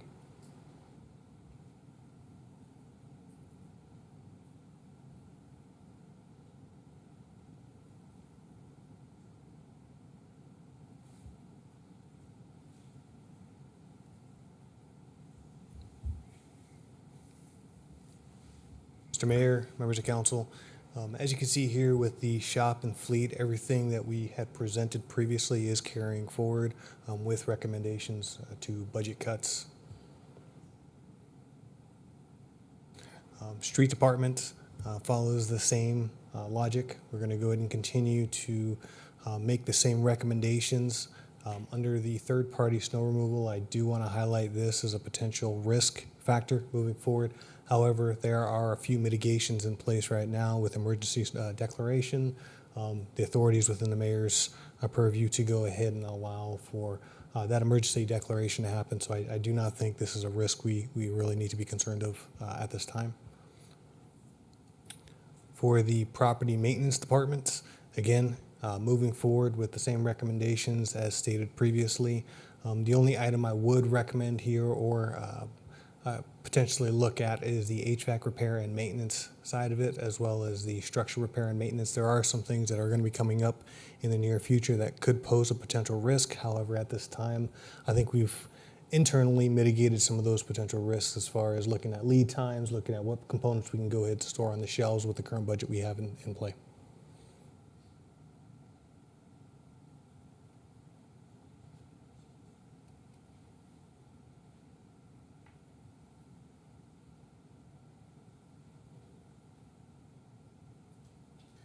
All right, there haven't been any significant changes to the airport budget at this time from my last presentation. The majority of the cuts are in the repairs and maintenance and some infrastructure and equipment purchases. All of these items are things that are either currently scheduled to be done in 2025 and or are going to be postponed for a future year. This is a slightly less than flat budget in anticipation of the capital projects which you see in front of you right now. We are planning on doing a rehabilitation of runway 826, which is our crosswind runway next year. Also some one section of our T-hangars replacement and our GA access road phase 2, which is the north end of that GA access road, and some terminal door repairs, replacements. This is in anticipation of trying to maximize our federal funding, which currently is programmed at 95% federal funding with a 2.5% state share and a 2.5% local share. The federal funding is allocated at this amount through the end of 2026, and at that point, it will revert back unless otherwise changed by Congress to a 90% match. So we're trying to maximize that match next year while we still can. And I think that's it. Thank you.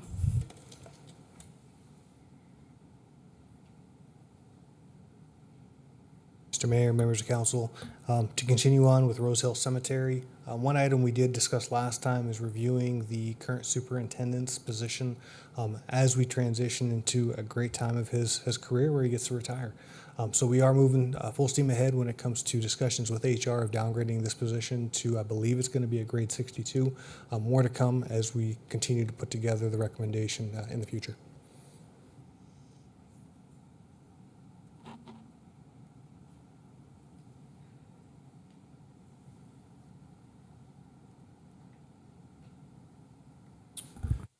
Mayor Janser, members of council. These are the cuts that were outlined a few weeks ago when we went through the budget, so all those have stood. The one thing I wanted to mention that isn't included currently is the addition of the additional heavy equipment operator. We've added about 700 additional stops, which is enough to basically accommodate an entire route. I think I gave you some stats last time. Out of 255 working days, I think we've had a full staff of only about 95 of them. So we're running shorthanded on a pretty regular basis. So we would like to add this back into the budget.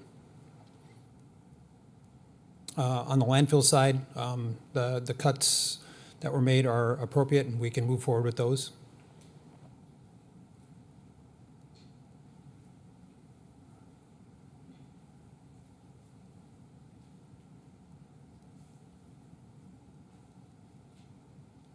Mr. Mayor, members of council, we did not plan for this, but it was put in the book this way, so we decided to go ahead and present it in the same manner. For stormwater, again, really no changes from what we had presented previously. A couple items that we do want to highlight here are going to be the storm sewer maintenance costs across the board. We did do a little bit of a decrease this year. There are continued projects throughout the city that still need to be worked, so there could be potential risk here as we move forward for those specific projects.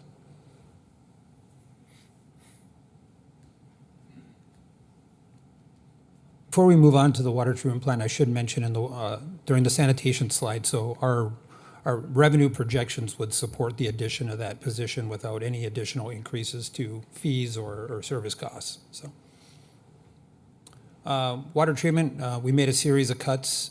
I think those are going to be fine. Like I told you during the budget presentation, there's a lot of uncertainty with new water and how much water treatment chemicals are going to cost. So I think these cuts are appropriate, and we can adjust in 2027 when we have a better look at things. And for water distribution, again, some of these have been cut to levels probably below where our actuals have been for the last couple of years, but there's so much uncertainty. If we get into the danger zone of needing additional funds, we'll just come to council and ask for more if we need to fix something that we don't have funding for. Again, sewage pumping, basically the same, so.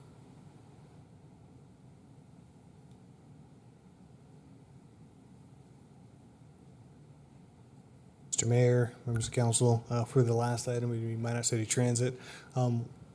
Everything that was presented previously really does, just like the other departments, carries forward. One thing I would like to highlight, though, here is the addition of removing the removal of the temporary and part-time employees. This really coincides with the workforce analysis we had performed, the potential reduction in hours due to what those employees do cover for the transit department would be a service stopper or a showstopper for the department, causing potential issues when it comes to various routes. The recommendation to city staff and leadership was able to allow us to add this back in.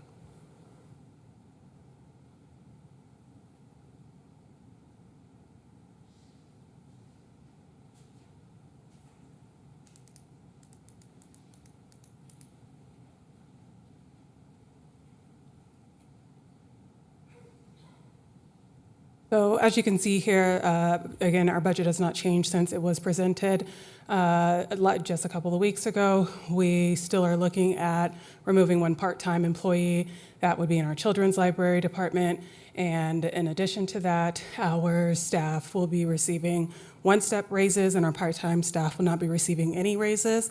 On top of that, what is not included in our budget is any of the upcoming building maintenance repairs that need to be taken into consideration moving forward. And then the big thing that is at this point, maybe more for the public who are paying attention and watching, is that we are cutting one of our very popular digital resources that provides ebooks and e-audiobooks, which is known as Hoopla. So that is something that will have an impact, I think, to the community that uses that. But in order to make a flat budget work, that is where we're at. And these are the changes. All of these have also been discussed and reviewed by the library board. So other than that, nothing has changed since I've last talked.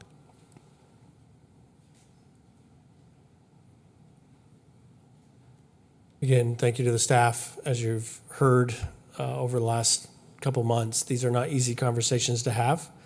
These are significant reductions. They have impacts. But at the end of the day, we only have so much money, and there isn't enough to do all of it. And so I appreciate their work and their due diligence and what they've proposed, potentially coming forward. But a lot of these reductions in costs will have significant impacts. And unfortunately, we're going to continue to have these conversations over coming fiscal years as that pressure continues to mount and as we continue to have less and less reserves to rely on to buy time. I wanted to talk a little bit here just briefly on a few things that were left in the budget or were added into the budget, hopefully to gain some momentum and some improvements in some areas. So it isn't all just about cutting. We are still trying to improve services and efficiencies, and these are a couple of highlights here to help do that. So one major one being for the police department. As you saw, there were some significant cuts proposed in their budget going forward with some significant impacts. But here's one that's proposed to provide some additional funding that should help provide some efficiency. So there's our company that we work with to provide our body cameras and tasers and patrol vehicle cameras and all those kinds of things. We work with Axon to provide all that as kind of a multi-service technology package. And one of the items that they have available that we have not yet capitalized on is an AI report writing software that basically takes the footage and creates a script from it that then the officer can then review and edit. But it reduces the time significantly on the amount of time report writing. And so I think if I remember correctly, in one of the previous presentations, our officers spend an average of 2 hours a day writing reports. This could potentially reduce that down to 30 minutes or an hour, which means that they have another hour and a half hour to be on the streets serving our public, as opposed to sitting in the office writing reports. They're still going to have to abide by a policy, go through, review those, make sure they're accurate, and they reflect from their perspective what actually happened, but it reduces that time frame significantly. Ironically, in my process of interviewing with Pasco, Washington, they have already had this software in place for a year, and they have experienced this efficiency and this reduction of time for their officers, and it's gone very, very well for them. So, and this also ties back into the conversation that I talked about earlier of the police department sharing one of the records personnel with municipal court. Not only will this save time with our officers, it will also potentially save time with our records keeping personnel. So this investment would potentially help us have confidence in using that position half-time to benefit municipal court as opposed to PD, because there should be a reduction in workload with the institution of this AI report writing in the records department as well. So that is one investment that we were looking at, because I think that creates efficiency. And as you've heard multiple times, the police department say this is a force multiplier within the department. So I think that's a smart investment.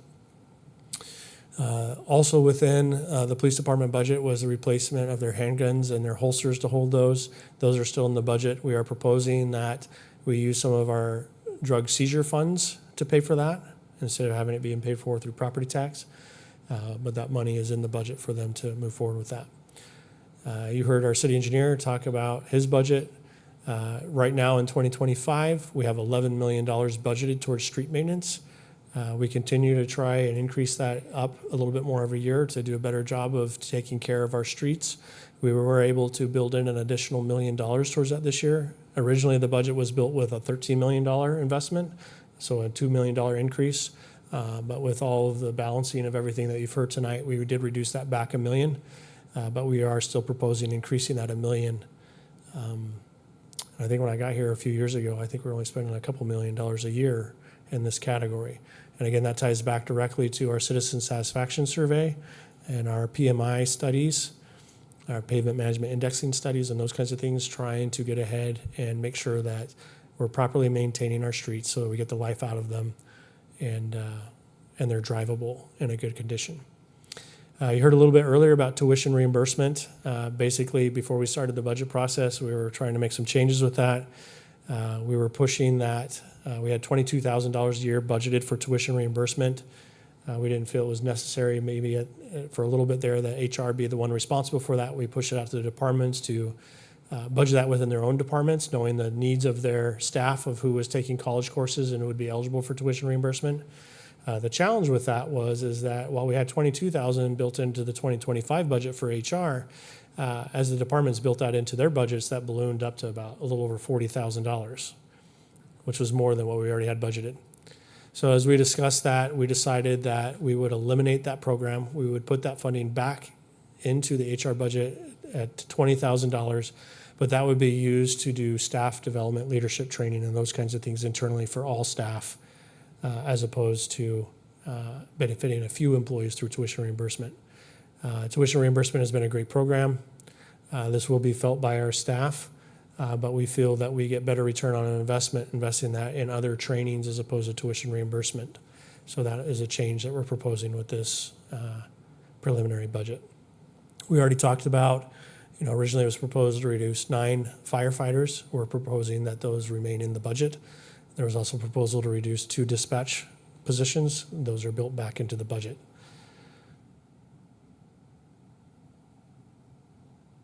Revenues, here's a synopsis of our revenue breakdown between 25 and 2026. The big significant change here is the intergovernmental. You can see that we're using potentially less cash reserves than we were in previous years. Again, a lot of that goes back to NAS and flood control with some major spending projects that are under construction. That money has now been spent, and we're spending less of that here in 2026. I want to do a brief synopsis here. Again, this budget does recommend the full 3% capture and increase of property taxes as allowed by the state legislature. That represents about $790,000 in revenue. So if council chooses that that's not palatable and you don't want to do that, that means we have to find another $790,000 in cuts to make that work. I'll talk about a couple of alternatives here in a minute, but again, I want to make the statement that the status quo doesn't stay flat. The status quo continues to get more and more expensive every year, and that 3% increase in property tax isn't going to cover that. Again, staff has done a good job of controlling health insurance costs and wage increases this year. We've had to make some hard decisions of recommending some position cuts. And we're either going to have to continue doing that. In essence, my prediction is that this organization will begin to cannibalize itself. In order to offer pay raises to your employees, you're going to have to cut other positions to make that financial room available to give those increases or absorb those cost increases. Because the 3% property tax revenue, even if you politically take that every year, which may or may not happen, will not cover those costs. In addition to staff costs, we also have costs that are increasing with software and equipment. It seems like every time we renew a software contract, it goes up. It becomes more expensive year after year. I remember when computers became a thing, and I'm dating myself a little bit, from the days of the Commodore 64, this was going to reduce personnel costs, and it was going to be cheaper and more efficient. And I would argue we're spending almost probably as much in software as we are in some of our staff these days. And we kind of get locked into that. A big transition that we're seeing right now is cloud storage, so not letting us store it on site on our own. And those costs are getting built in, and those are being stored outside of our infrastructure. And that comes with a cost increase. And they're pretty much pushing you out of that. So those pressures continue to mount. But again, alternatives for cutting the $790,000 if the council does not want to do the 3% property tax increase. We could utilize more reserves, but again, that expedites the process that those won't be available for future budgets to help balance out budgets. Again, we built an additional $1 million in street maintenance, going from 11 million to 12 million. That could be kept flat at 11 million. Or we could cut additional positions that were recommended through the budget process. But again, those have significant service impacts. We tried to minimize that as much as we could, but it does include some of that work in this recommended budget.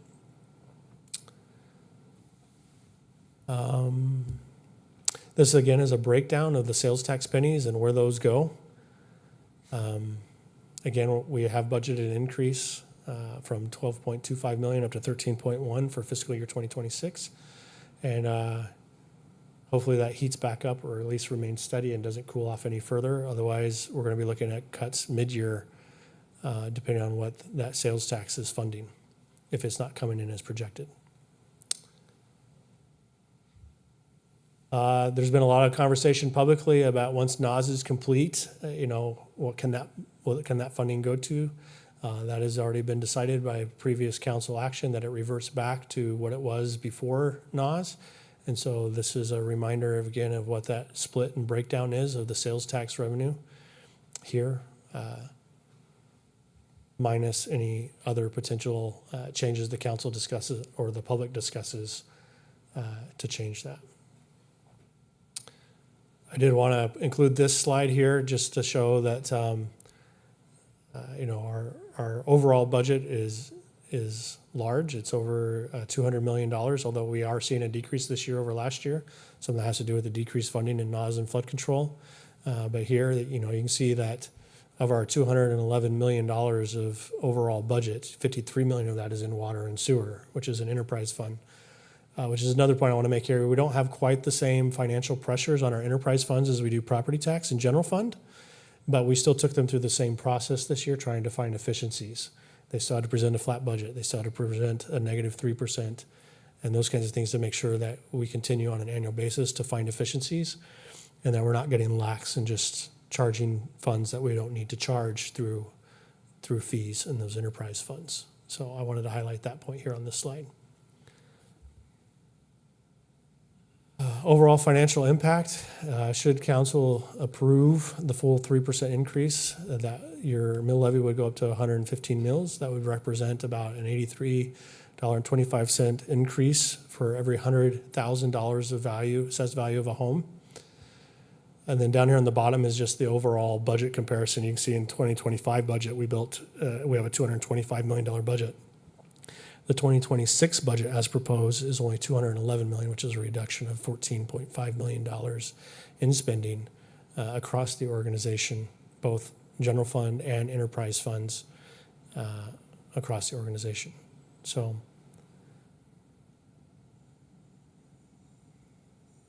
again, I gave this slide earlier, but it didn't include the 2026 number. So you are seeing that peak back up with capturing that 3%. Although the mill levy stays about flat and actually less than anything after 2020, but it does increase the revenue a little bit there. I'll also note here that some of the things that are not included in the budget that are still warrant future conversation, the 3rd Street Bridge replacement. Council did approve here recently just some temporary fixes, but as has been presented before, it's probably time and probably more cost effective to completely replace it. And that comes with a pretty good price tag. Staff will continue to look for funding availability for that, but there's still going to be a significant local match. Actually, that one I don't think it even qualifies because it's not on a federal aid route. 3rd Street Bridge is one that there won't be any federal funding available. It's going to have to be completely funded by the local community to replace that bridge. Again, we talked about cast iron pipes, lead pipes replacement, the need for a new municipal court facility, need for either a remodel, expansion, or replacement of the police department building at some point in the future.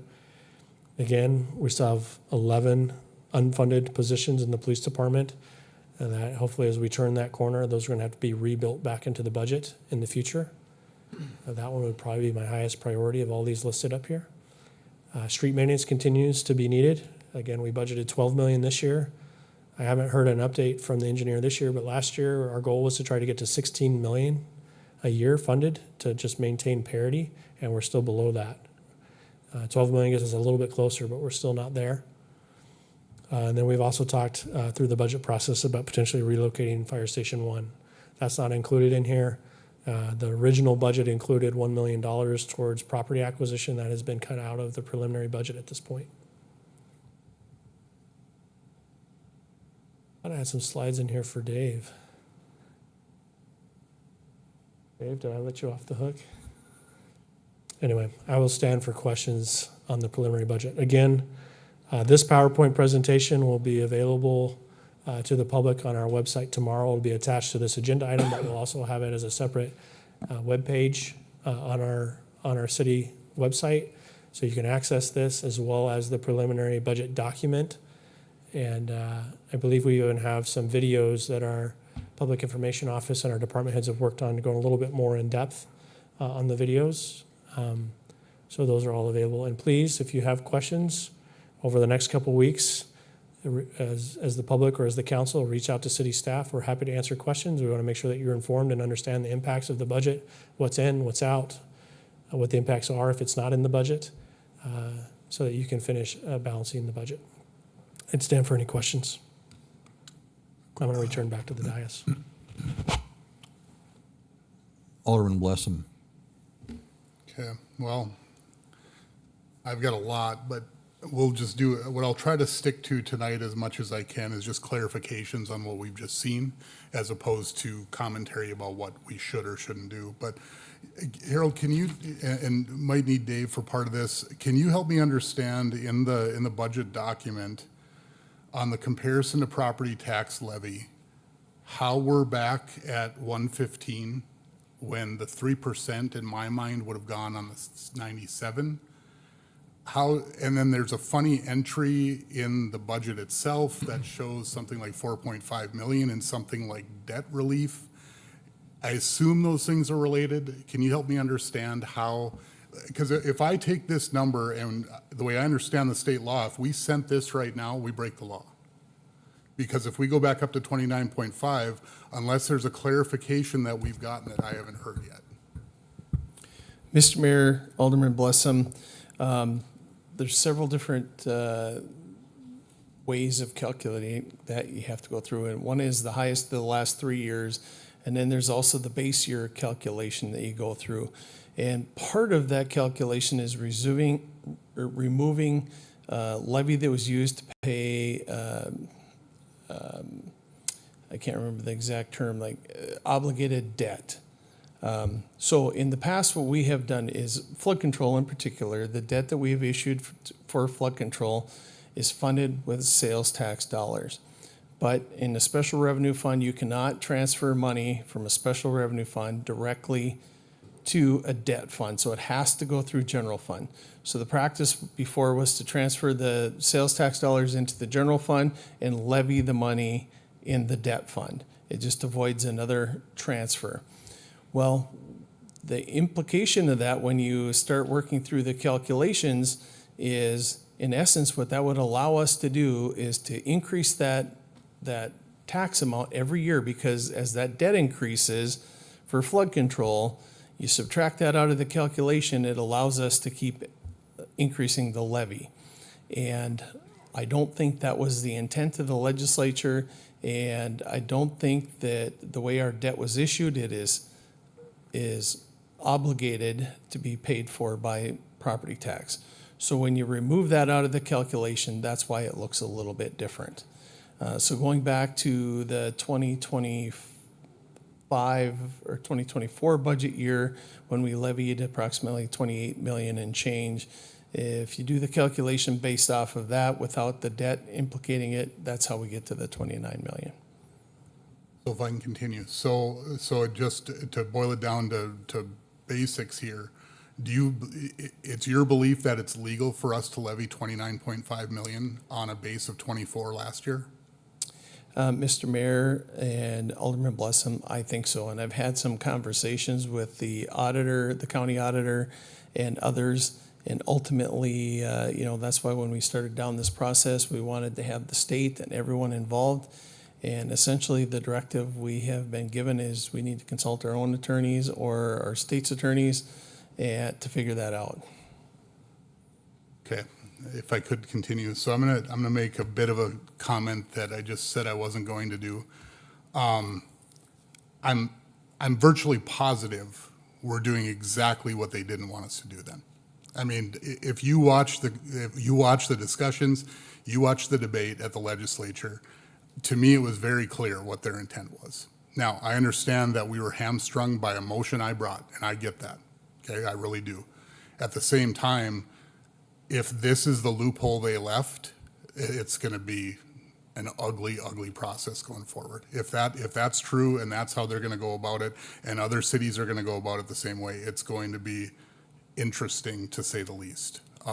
So I guess I don't know where that leaves us. I guess, Harold, I watch a presentation where I just wanted to stand up and applaud. You know, I'm getting texts during the presentation saying they've never seen a presentation of a city budget or any budget of a public entity that literally said, we did everything we could to provide value for the public, and that's what we saw tonight. But when we get back to this number, we're still going up. And I can only think it's under the guise of, well, look, they're going to buy us down a whole bunch. Everybody's still going to get money back in their pocket. So we might as well go up. I don't understand it. To me, the 790 should have gone on the 24.06, and we should be looking at something right around $25 million tonight. Instead, we've got over $29.5 million in our levy. I don't understand how we think we're meeting state law. Again, that's a comment. It's not meant to be a question. Mr. Mayor and Alderman Blessum, if I can just continue on, if you did the calculation the other way, it would essentially allow us to continue to increase that well beyond the 3% into perpetuity as we continue to finance flood control. So that was the other side of this calculation, is if you don't take that into account, it would allow us to increase in future years well beyond the 3%. So this is kind of taking the safe harbor of the two, the more conservative approach, because taking that out of the equation, it will be a solid 3% going forward, and the debt won't have any implication in that in future years. I can continue. So Dave, help me understand then, because are you saying that there's another debt account that we could use to levy that was not included in last year's number of just over 24 million, and is some other thing that we tell the county to collect on our behalf? Am I missing something in that? Mr. Mayor, Alderman Blessum, it's just the way the property tax flowed through the budget. So instead of transferring sales tax into the general fund and then transferring from the general fund into the debt fund, the transfer was made to the general fund, and then we levied for the debt in the debt fund. So the result of that is when you go through the calculation, what's on the levy sheet, it shows that we're levying for that debt. But the nuance here is we are not obligated to pay that strictly from a levy. And I think that's where some of the language comes in, because the primary repayment vehicle for that flood control funding, that debt, is sales tax dollars. So there's some nuances with that. So we've had some conversations about that. And like I said, if we left it the way it was being done in the past, as we accrued more debt, and if we continued that practice, it would allow us to continue to increase the property tax in future years well beyond the 3%, because they back out the debt payments from that calculation. So that, in my opinion, was problematic because it would circumvent, to some extent, the 3% cap. And that, I would say, is not the intent of the legislature, and that would be, in my opinion, a loophole that was not intentional, but we're closing that loophole this year so that it's not existing in the future years. Okay, if I can continue, Mark. So boil it down for me, Dave, because I feel like I'm up to date on this stuff. I don't get this. I just don't, and I'm sad. So if we didn't do a thing from here until October, we sent through the city manager's budget as is, and it shows, please go collect to the county, go collect another $5 million on last year, $29.5 million. The bills are going to go up, right? If we send this through, they're going to collect that for us. and we meet state law, I mean, I look at my colleagues here, that's political suicide. Like, what are we, $4.5 million? I realize that I'm getting it maybe now that there's some accounting going on that's doing this, but the bills are gonna go up, right? If the buy down wasn't coming, we're going back to levels from 2 years ago. Am I incorrect? Mr. Mayor, Alderman Blessum, that is correct. It would be at about the same level as it was 2 years ago. Okay. I'll let others go, Mark. I got others that I'll go to, but. Further questions or comments, discussion, I guess? Okay, well, I'll continue if that's okay. Harold, can you tell us what the long-term cost of the VERF looks like? So this year we're doing a little over 2.2, almost 2.3 million. What does that do? Because as I said during those sessions, I was trying to get my mind around it. I'm still trying to, in fact. The long-term implication of the VERF to me is that we spend more money than we do today, because we're going to replace vehicles and equipment faster than we have. And when I asked the question very directly about what savings we might get from maintenance savings and whether that's going to add up, while we think it does save us maintenance work, it doesn't save us maintenance cost because it's the same people.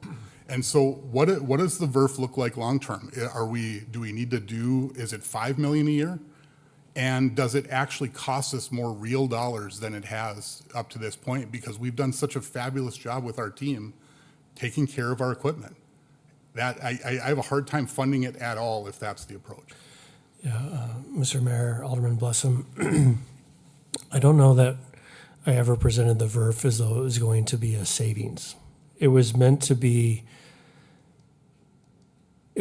again, to spread the costs out over time, that we could budget it, that we could fit those costs into our future budgets easier, right? So in essence, every year, basically what we've been doing before the VERF is every department makes a request on what equipment they want to replace or not. And then we're pitting our departments against each other on which ones get funded or not. And we've probably been spending close to a couple $1 million a year on vehicle replacements. What we're doing is we're building a plan around that now, and we're projecting out how often should we replace a vehicle. And let's build that into the structure so that instead of departments competing against each other every year for the budget process to get their vehicles replaced, there's a plan that's funded as a plan as a whole that everybody gets what they need. I think your savings will come as the group meets and they assess every vehicle about whether or not it's needed. Have we advanced in technology that we don't need that vehicle anymore? Or can we get another 2 years out of it? So if it's slated to be replaced in 5 years, but it's still functioning fine and we're not going to replace it just because it's in the plan to replace at year number 5, let's keep it year 6 and 7. That's where you're going to see the savings. And in addition, the VERF is also consolidating down the maintenance of all of these vehicles to make sure that we're getting as long of a return on investment out of those vehicles as we possibly can. Because instead of relying on every department to make sure that it's getting in and maintained, which some of them may not have the time to do, especially if we keep reducing staff, there is staff dedicated to monitoring that and making sure that they're getting in for oil changes, they're getting in for all these other types of things that buys life out of those vehicles. That's where you're going to get the savings from that. It's designing the whole plan, and what's built in the 2026 budget isn't enough to get there. Pretty much all we're doing is we're building in the budget we've already been building in the previous year's budgets. There is no real set aside to make that plan work in the future. So for example, if we need to replace a fire truck, let's say a ladder truck, in 10 years, we're not putting any money aside for that right now, right? Through the VERF plan, you would begin putting that money aside. That when you need to do that, there should be $1.5 million in that plan to replace that vehicle. It's already been built in, right? And as you do that over time, it's built in every year. And all you're doing now is adjusting the contribution to the plan instead of making every department fight against each other to get their 5 patrol vehicles versus a grader for streets, right? That's the concept behind the plan. It wasn't built. It could potentially result in savings to the public and to the taxpayers, but that's the icing on the cake. The actual cake is the plan itself, in that it's built into the budget.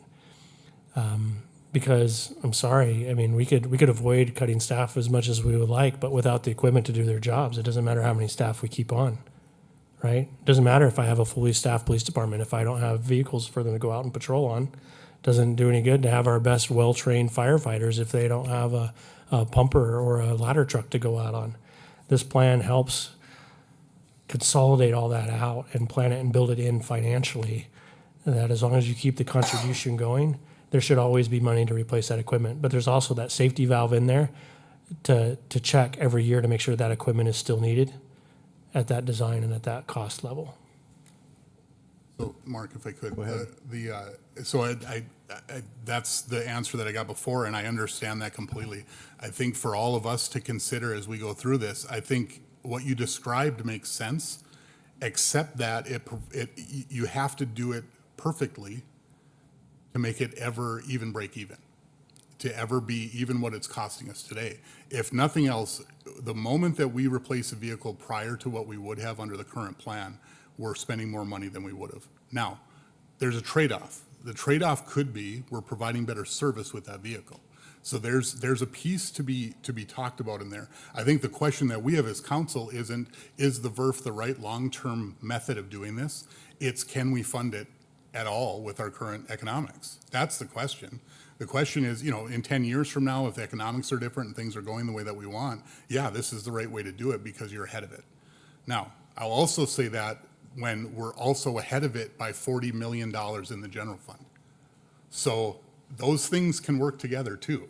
That's where we spend that money typically, is right out of the general fund. And so we're creating another fund, as we talked about during those sessions, that does that. So, if you got something to add back Yeah, there. just another example of potential savings would be, and again, going through this assessment process of what equipment does our staff need to do the work. And so we've been talking about, we have a lot of vehicles that departments are asking for that may only be used 4 or 5 months out of the year, right? And then the other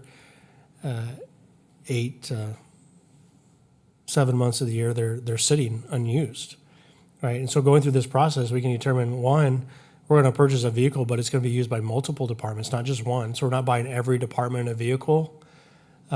Or do we look at potentially renting during those 4 or 5 months? So instead of using taxpayer dollars to go buy a vehicle, can we rent that vehicle for those months, which comes back as a savings? So instead of continuing to grow our inventory, are there smarter, more efficient ways to meet those needs that represents cost savings? And really, that's what the VERF is forcing these conversations and forcing that analysis to make sure that we're investing the taxpayer dollar wisely.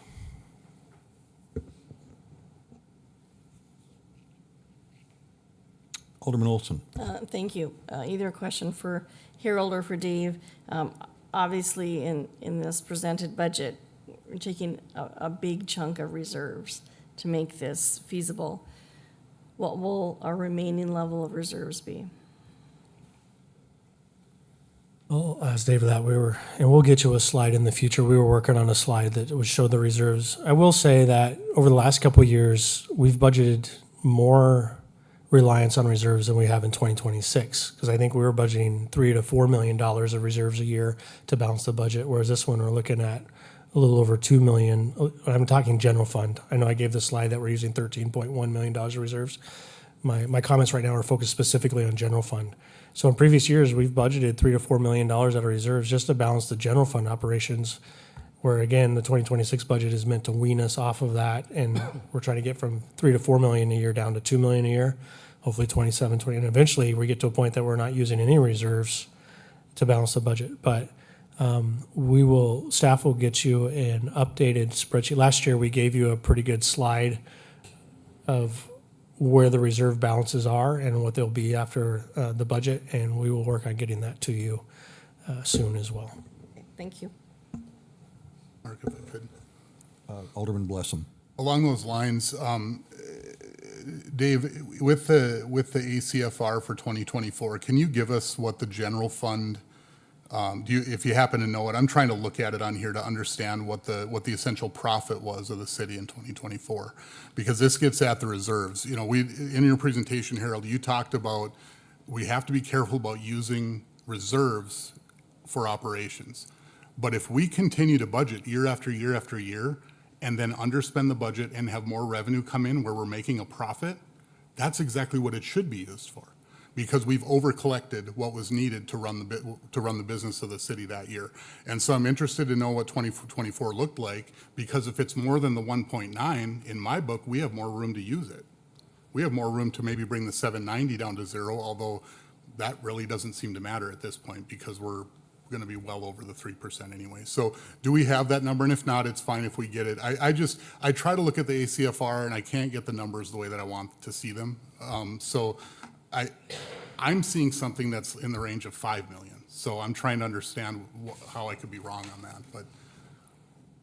And there was a slide in last year's presentation that was, look how great we collected and look how great we saved money. We didn't get that slide this year. So it's hard for me to know what that looks like.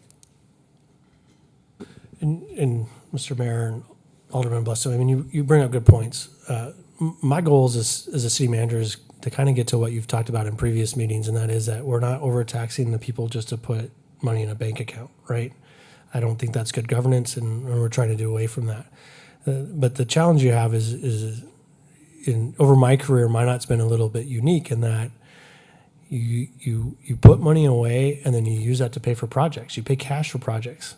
I would say 80-90% of your capital projects that you're doing and you're paying cash for, most communities would bond that and pay for that for years to come. And so you're saving the taxpayers money by not having to pay the interest rates of bonding that by paying cash. And the other caveat I would give to be cautious of is to be careful on sending the message to staff that don't come back with a savings. Because what you'll begin seeing happen that I've seen in other communities is staff will be like, well, the money's there, we're going to spend it to justify the expenses. And I don't think we want to open that Pandora's box either. Because I think staff has done an excellent job over the years of only spending what they need.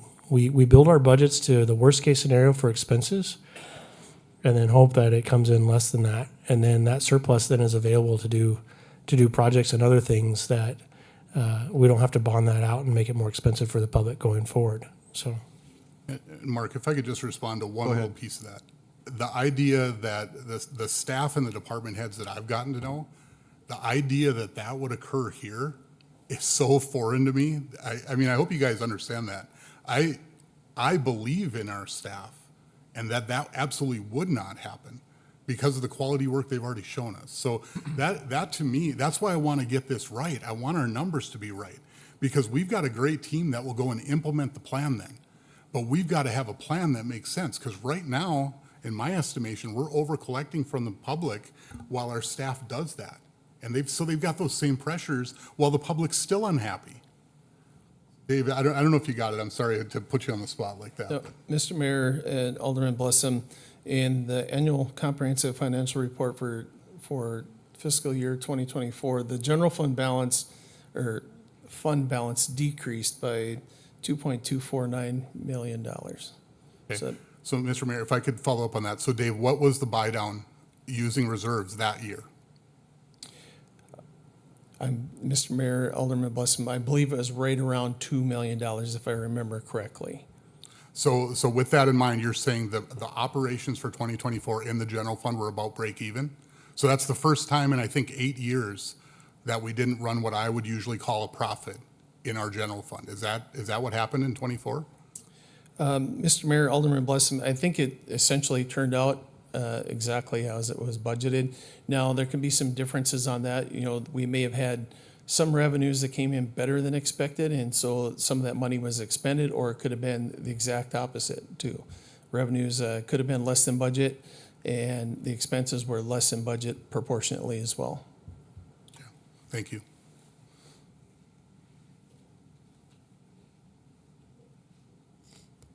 Any other discussions on the budget?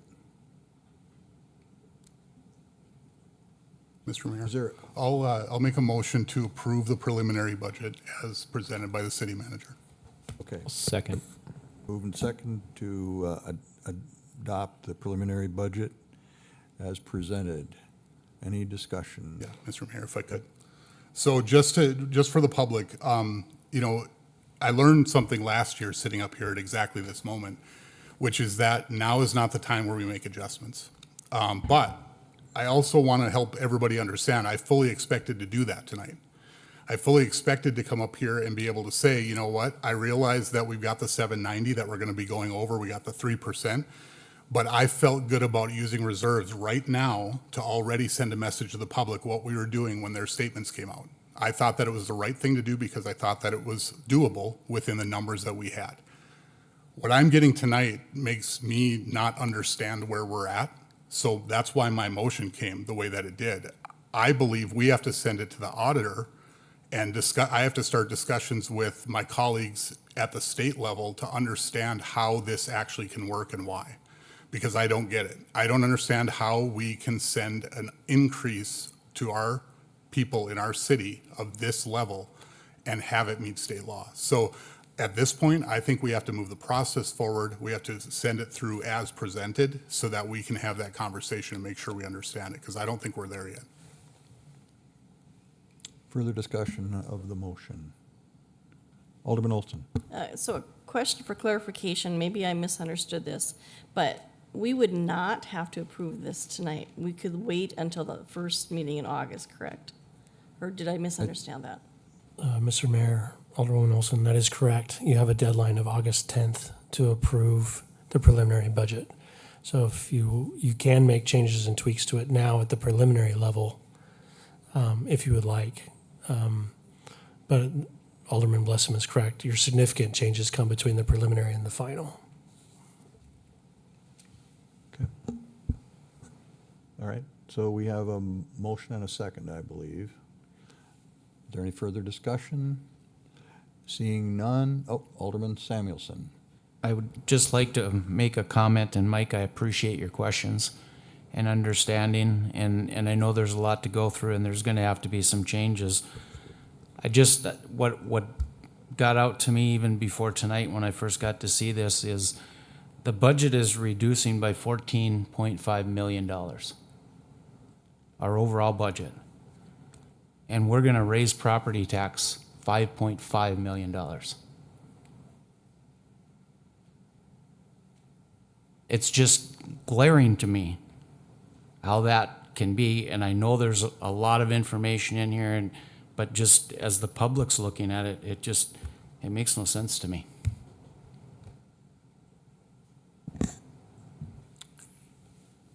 Any other discussion? Okay, seeing none, everybody's equipment might have, okay. Okay, get everything off pause, and I'll call for the vote.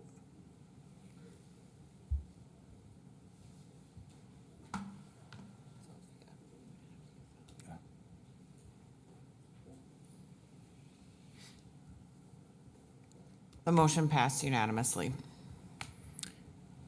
Okay, ladies and gentlemen, we have a number of items left here. What are the wishes of the council? You want to press through this, or should we take a 5-minute break? I suggest a break. Yeah, let's take a break. All right, at the request of the council and option of the chair, we will take a 5-minute break until, let's make it 7 minutes. It'll be 8:10. We'll resume.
Sure. We'll go with that. Yeah. It's a descriptor. You can all take your seats, please. We're going to go back into session. But I mean, I understand what he's saying, but we can't do that. Like, I mean, legally, maybe we win in court. So in the agenda, we are on section 8, which is public appearances. And as I indicated at the beginning of the meeting, there are some state law requirements now that we have, which require that we get a first and last name and address and a topic for your appearance. There are cards at the podium and over on the table to be used for that purpose. The rest of the rules are basically as they have been, with the exception that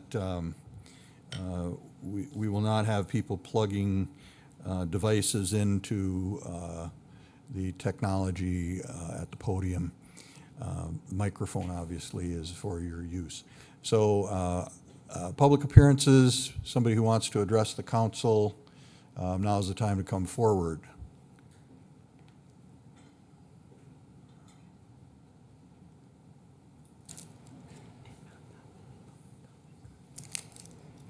Afternoon, or evening, I should say, Mayor Jansen and council members.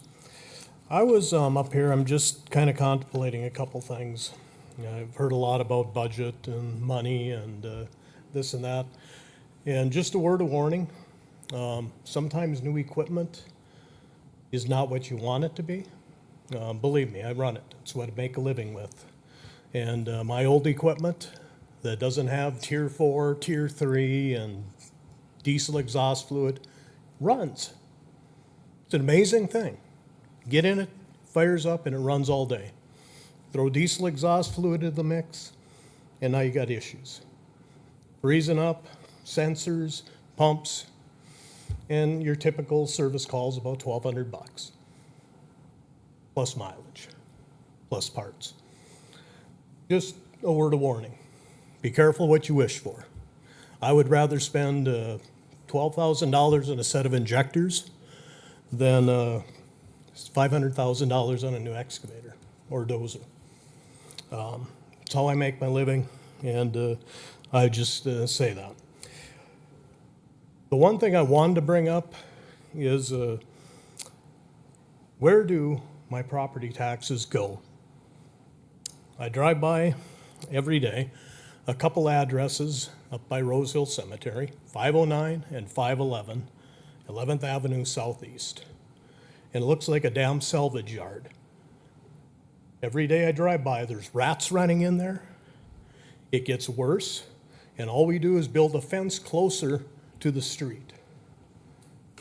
Now I see that we're supposed to have a focused enforcement officer. Where is he? How did this happen on our watch? I don't know if any of you have driven by this.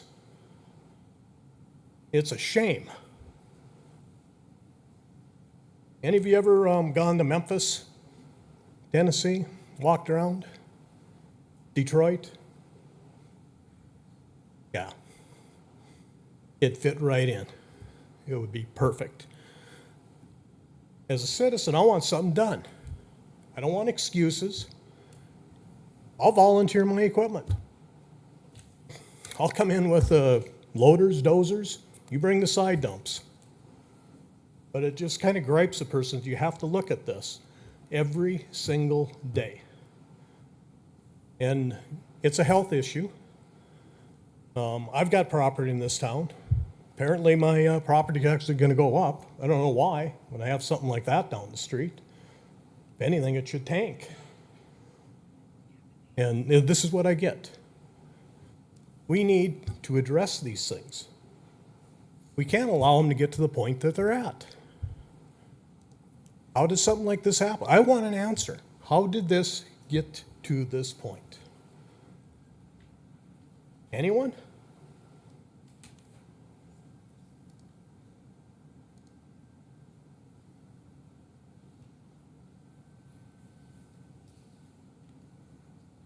Silence is deafening, people. Silence is deafening. It's not a big thing. And you know, I understand someone's lawn gets a little long. Maybe their snow isn't shoveled perfectly. I don't care. But when you have vehicles every day hauling crap in and stashing it, I'll bet you there isn't a square inch you couldn't step without stepping on something from front to back. Of course, you can't see that because it's fenced. And like I said, get one fence made, we move it forward. Get another one made, we move it forward again. Haul in some more stuff. Now we're going to close up this and we're going to put Tyvek on it. It's really attractive. Really attractive. I guess that's kind of my beef tonight. What am I getting for my tax dollars? Certainly isn't that. I pay for sanitation, pay for my water, snow removal. I just soon you didn't do it. I'd rather do it myself, so I don't have to move the big windrow, in front of the house every time. And then this. I pay property taxes, so I rent it from you. And as a renter, shouldn't I have some recourse? I rent property here to the tune of probably about $1,000 a month. And I got to drive by this every day. Every single day. And it just galls me. I grew up Tioga, North Dakota. My dad didn't have anything. Worked hard, saved, never gave me a thing. Work for it, you get it. But I do know one thing. Despite the financial situation we were in and came from, when I was younger, it was always neat, it was always clean, and it was meticulous. It's not an economic thing.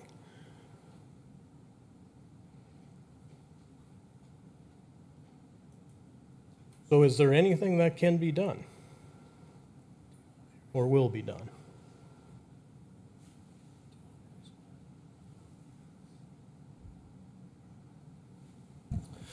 City Manager. Mr. Mayor, if I may, and I guess to some degree in defense of the council, under public appearances, it is according to the policy that this isn't to be a dialogue between citizens and the council. This is for you to come and share your concern. But I get that. But if you can, I'm going to ask my Assistant City Manager, Tom Joyce, to get your contact information. I would like staff to set up a time. I've got it written down here as Mayor Janser had said. So I would like staff to get with you this week, see if this is a properties that we're already aware of and already working on. And if we are, they can give you an update of where it's at in process. And if not, then they can talk to you about what the process is and how staff can help assist. And then one more thing I would just like to bring up with streets. I'd rather have half the streets done than we get now if they lasted more than a year and a half. Subgrade, subgrade, subgrade. Simple thing. If you don't have a subgrade, you don't have a street. Just the way it is. Basic construction. And I watch this go on all the time. I can't do work like that. Amarada Hess would run us off so quick. Hunt Oil would run us off. Any of these companies that we do work for would send us kicking the can down the curb. Understand it, do it, execute it, and I'll tell you what, I think the citizens would be happy. Now, I'll just digress a little bit. I had a car years ago. My daughter was driving the street of Minot.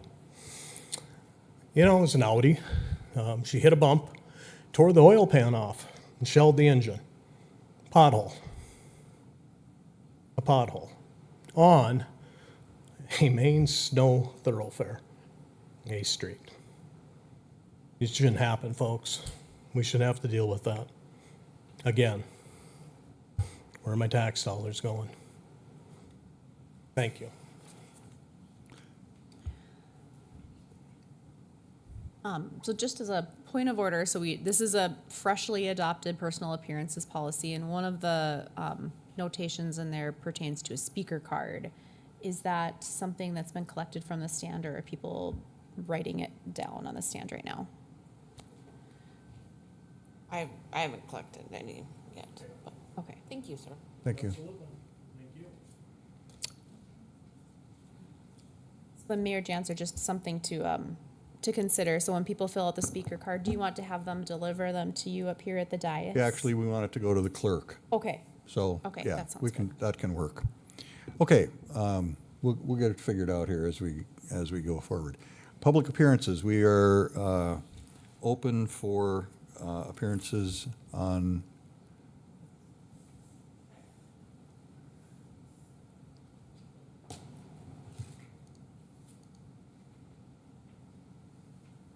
Thank you so much.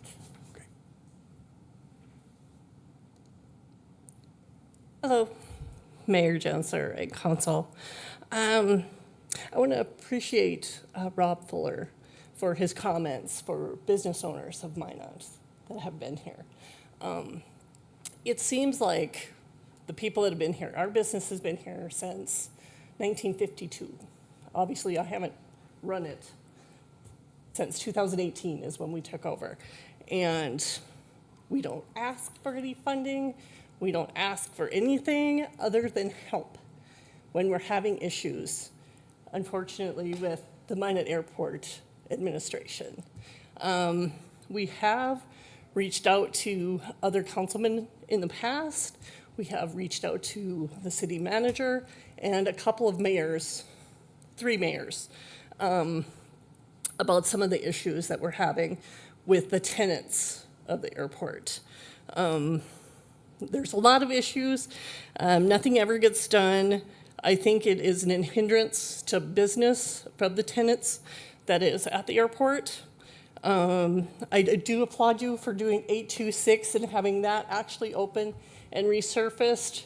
That is NOTAM closed a big chunk of the year, so our business is wiped out. So we can't use that runway when the wind favors that runway because of the cost to move snow. You guys make a percentage of everything that we do at the airport. If we could have more landings for our students, maintenance customers, even business jets that come in and out of there. You get a percentage of that. The fuel office gets a percentage of that, which then you guys get more of that. We're just wanting to conduct business, and everybody wins. There's so many rules and regulations, and there's retaliation anytime you ask for help, or nothing gets done, or we didn't follow the proper chain of command. I'm doing it in a public forum because I feel like we're not getting anywhere trying to be discreet. There was some impropriety of a member of administration that affected business for us, that caused damage to airplanes and extra costs for us to rectify the problem that we did not cause. Let's see. They are allowing certain people to fly in and out. Other people can't. They pick and choose, which is illegal. They cannot do that. It is a public access airport. I want to be mindful of my time. Let's see. Waste of money. They put new signs up for parking and making it private property of the city, which I understand. Putting the director's name on, that's a waste of money, because now if she leaves, somebody else gets replaced, then it's more waste of money to put up new signs, where we think a sticker on the back or something would have been more sufficient. There's pickups full of people driving around constantly on the ramp. There'll be FOD on the ramp, and nobody picks it up. We have to call it, but then we're complainers. The FOD on the ramp wrecks airplanes. We take care of airplanes, we do the maintenance on the airplanes, and we teach people how to fly. We just want to do our job. We want to do our business. We can stay in our lane. I'm just asking for some help, some intervention to make it feasible for everybody. Going back to your comment earlier, Alderman Olson, about privileges of Minot businesses over other businesses. I don't think that's what we're asking for. We are asking for existing businesses, because I can give you 5 businesses till you're one that you mentioned, that would just like the support of the city. We're not asking for funding. We self-fund ourselves. We don't ask for nothing other than some common protections for the tenants of the airport. I don't know where we go from there. I know we will get retaliated against because we did bring it out to the forum, because that has been the past 8 years. We have, in spite of all of that, been very successful. And if you look back even a couple months ago, so for this year, you've made more than you have from us from the last 7 years, just in the last 7 months. So there is business growth in spite of everything else. I just want to do my business at the airport and stay in our lane, what have you. But when it affects our airplanes and our customers and the safety of the airport, and I think it would be good if the city manager, airport manager came up and addressed the issue with the tower and that situation. I don't know that that's what happened. We have had SkyWest come in and land without a clearance. I mean, there's other things that have happened other than the spiral video that has gone out. But I would think that somebody should, from the airport, make some comment, because we are flooded with the videos that keep getting sent to us thinking that the airport is unsafe. Thank you.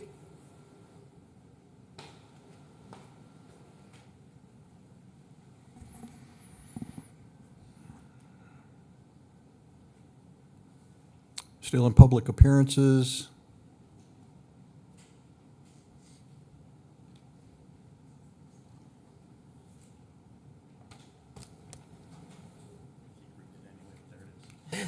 I'll try my best. Yes, sir. Good evening, Mayor and members of the City Council. I just have some random comments on the budget that was submitted today, and I agree there was a lot of great work done on it. But again, these are just some random thoughts. As you know, I came up here last year and talked about benefits. The city had paid good money for a consultant to come in and give recommendations on the benefit plan. That person had said that you have the most expensive benefit plan of any municipality in the state of North Dakota, and yet they were kept the way they were. On top of, I believe it was an 8+% pay increase, which was duly needed by the employees of the city. But again, looking at the budget, it looks like the platinum benefit plan is still in place. There's a $500,000 item in there for MSU engineering. I'm not saying we don't need engineers in this area, but why does the city have to pay for us to get more education for engineers? We don't pay for nurses. The city isn't paying Minot State to get more nurses into this community, which are sorely needed, but we're going to pay for engineers. And again, these are just random thoughts as I'm listening. I kept hearing the word, we're going to save by deferring maintenance on whether it be equipment, vehicles, buildings. My only concern on that is the more maintenance you defer, the more money you're going to end up spending. And then lastly, and I know this is going to be near and dear to some people, but this city allows a lot of city employees to drive city vehicles home.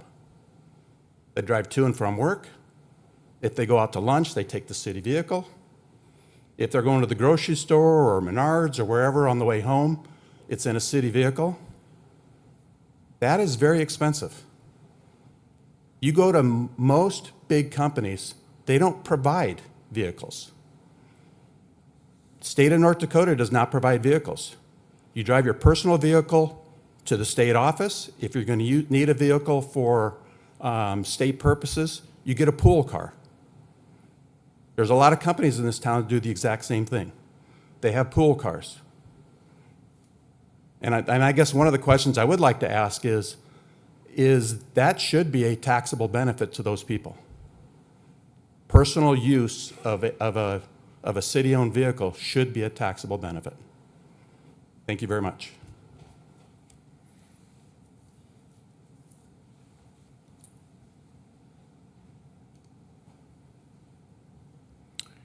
We're still in public appearances.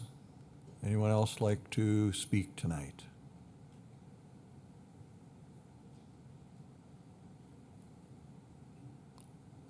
Anyone else? Seeing no one, we're going to move on. Miscellaneous and discussion items. Item 9.1 is a wellness update, fire department, police dispatch. Who's speaking to that?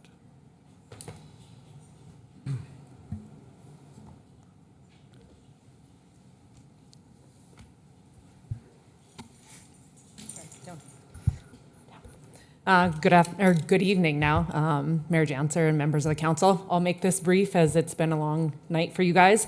We wanted to give you guys an update as far as what the wellness initiative is for our first responders, as far as the police department, the fire department, and dispatch through the city. Back in January, we created a committee that tabled a bunch of ideas as far as what is going to be the best route for the health, safety, mental health, physical health, mental wellness for our people. And one of the biggest initiatives that we're working on right now is the creation of a contract, but a working relationship with local clinicians in the city. So currently, right now, the police department does wellness checks that we have contracted with a company out of Denver to come in and do. And we recognize that that's not sustainable for us as far as monetary wise, but also limits the availability of those clinicians to our people. So between the fire department and the police department, we have gone out and we have taken recommendations from employees who see clinicians in town, other recommendations from other clinicians that know that they work with first responders, and we have created a list of clinicians that we are working with. Through that, we gave them a questionnaire. We also went to their actual businesses to scope out what does it look like, what does the entrances look like, what does the space look like, what are their availability, what are they trained in, so on and so forth. And so between that, we created a list of those people that are willing and wanting to work with the police department, the fire department, dispatch. And from there, now we have set up that we are going to be hosting a cultural competency training for clinicians. This training has been held in Fargo and Bismarck solely, but we were able to work with the state, and we are going to be bringing them in, bringing that training into Minot in September. That'll be a requirement for those clinicians. The idea behind all of this is that we create relationships and the availability for our people to seek out people in and near our area. Rather than having to, have a telehealth with, a clinician in Denver or something like that. So that's kind of where we're at right now. We're kind of on a standstill as far as the police department goes, as far as physical initiatives, due to the building. We don't know what's going to happen, so that's where we're at. Also, one of the other big points of the wellness is the addition of Freya. She was sworn in, and so she will be available to all first responders, goes to the fire department, dispatch, the police department, the city, if we ever have a critical incident, a bad call, something like that, to be able to utilize her for those things. So, you want to add anything, Kyle, from there? So if you guys have any questions, the contract is currently We just received it back from the city attorney's office, and so we're in the finalization portion of that. And again, that'll have to be something that is agreed upon by the clinicians with us, and that's year to year or until termination.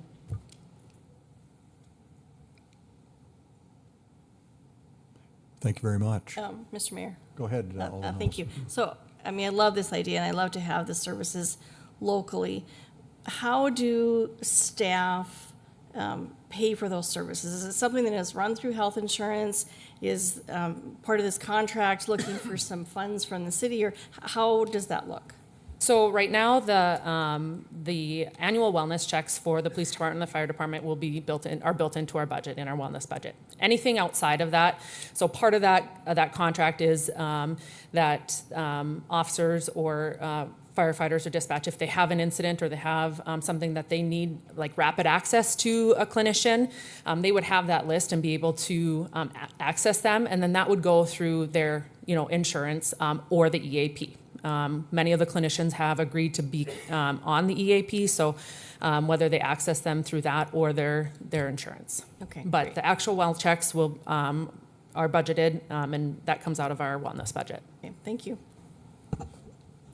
If I City may Manager. respond a little bit to that too. First of all, thank you for your guys' work. I know the committee has put in multiple hours in looking at this. You've taken it seriously, and on top of all your other duties that you're doing. So first of all, thank you. Great work, quality work. I guess a little bit to respond to Alderwoman Olson's, the funding in the departments to support these mental health initiatives has been well supported by department leadership, and we've tried to leave those as much as we can untouched in the 2026 budget. You did hear from Chief Kelly about the cutting of funding for the Cortico app. That is one of the mental health apps, but we'll be aggressively pursuing grant funding to try and help keep that going. But mental health for our public safety has been a high priority in the budget, even when we're looking for cuts, because we think that's critical right now to support our staff.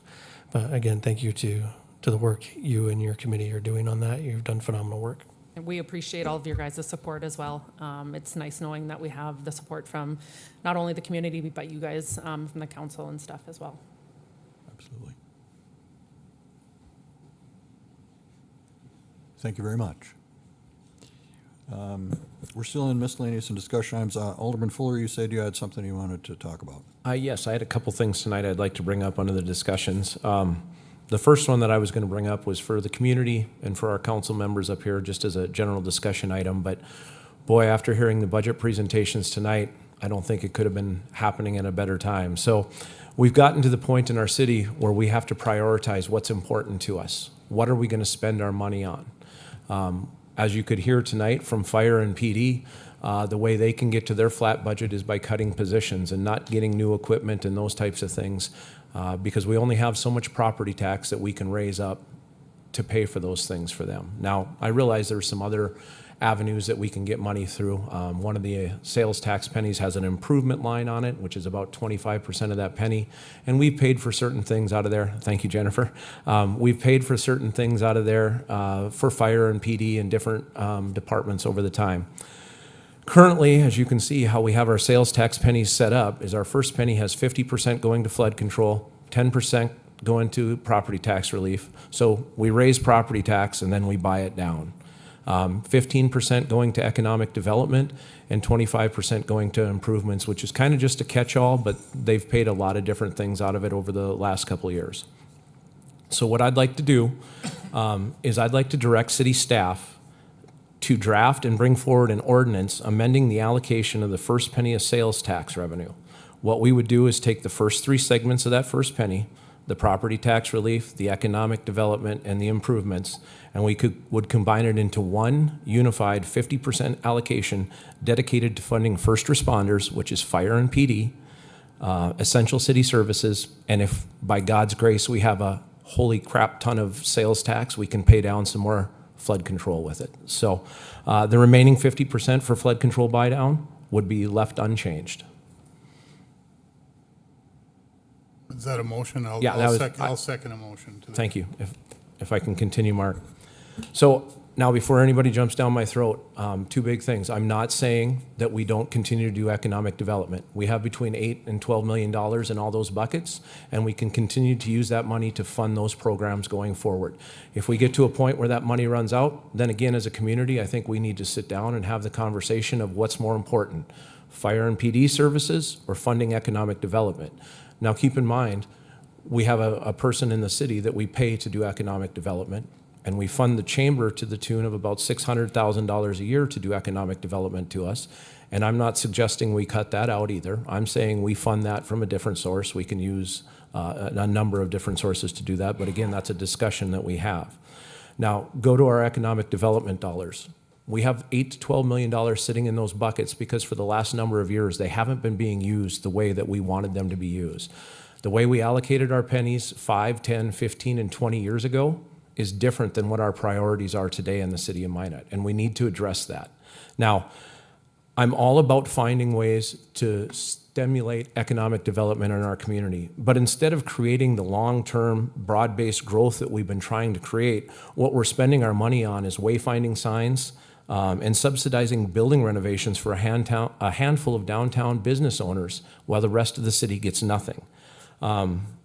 What's kind of tough too to even see and hear is you're seeing some of these businesses after they get money from us, and I feel bad for them, but businesses are closing. They've taken our tax dollars, they've used them to renovate their buildings, and then they're closing. Or we're seeing or hearing in some instances where somebody's getting Renaissance or facade money, they're redoing their property, and they've had a long-term tenant in there that hasn't had to pay a high rent, and now they're kicking that tenant out so they can get higher rents.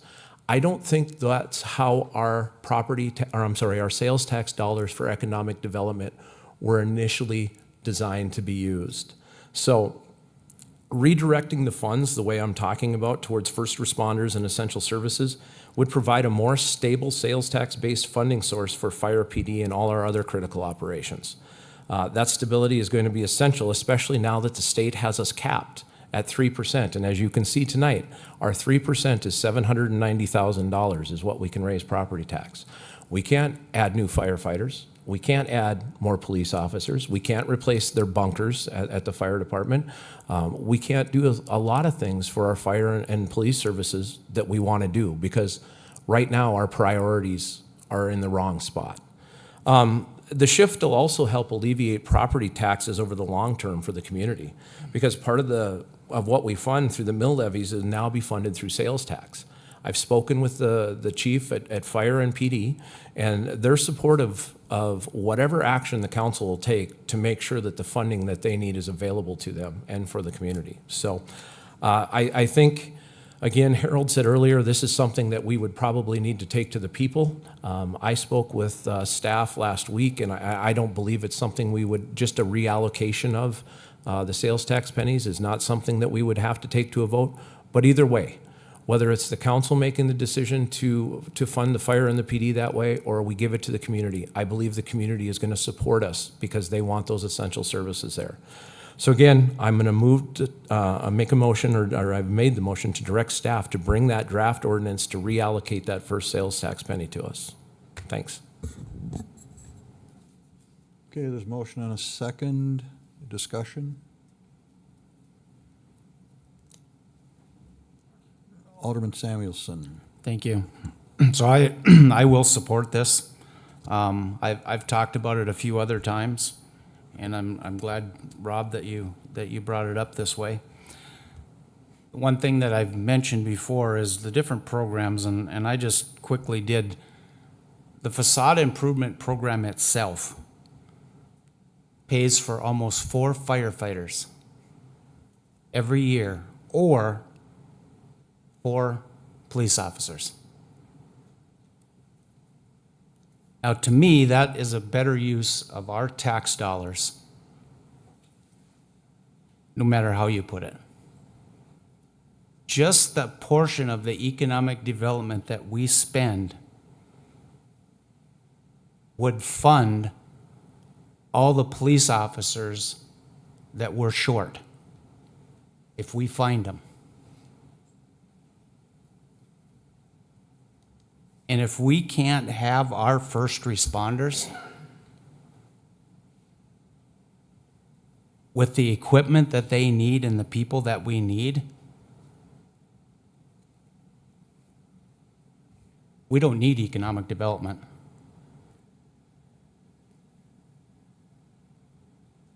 They're our first responders. They're there when we need them, and we need to support them. And every time we come up on a budget discussion, and I hear this through the state, I hear it city, I hear it county, when we talk about reducing property taxes, which we need to do, I'm always told every single time we can't do that because it puts a burden on our police and our fire and our dispatch. And it's done on purpose. It's to make people feel bad. Because we don't want to cut those services. I don't want to cut those services, and I'm not going to cut those services.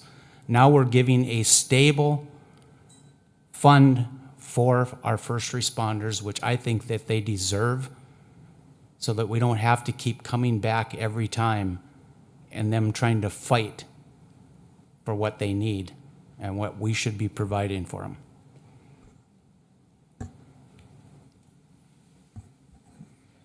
Alderman Blessam.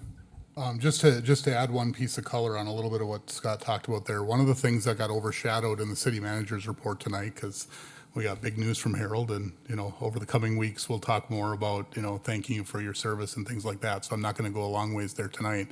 But one of the things that got glossed over is that there's a report in the city manager's report that I'd suggest everyone take a look at, because it does a wonderful job of praising the facade program and the wonderful things that it's done to how things look in downtown. And there's no question that it's done that. I mean, the buildings look great. I think that that's a good thing.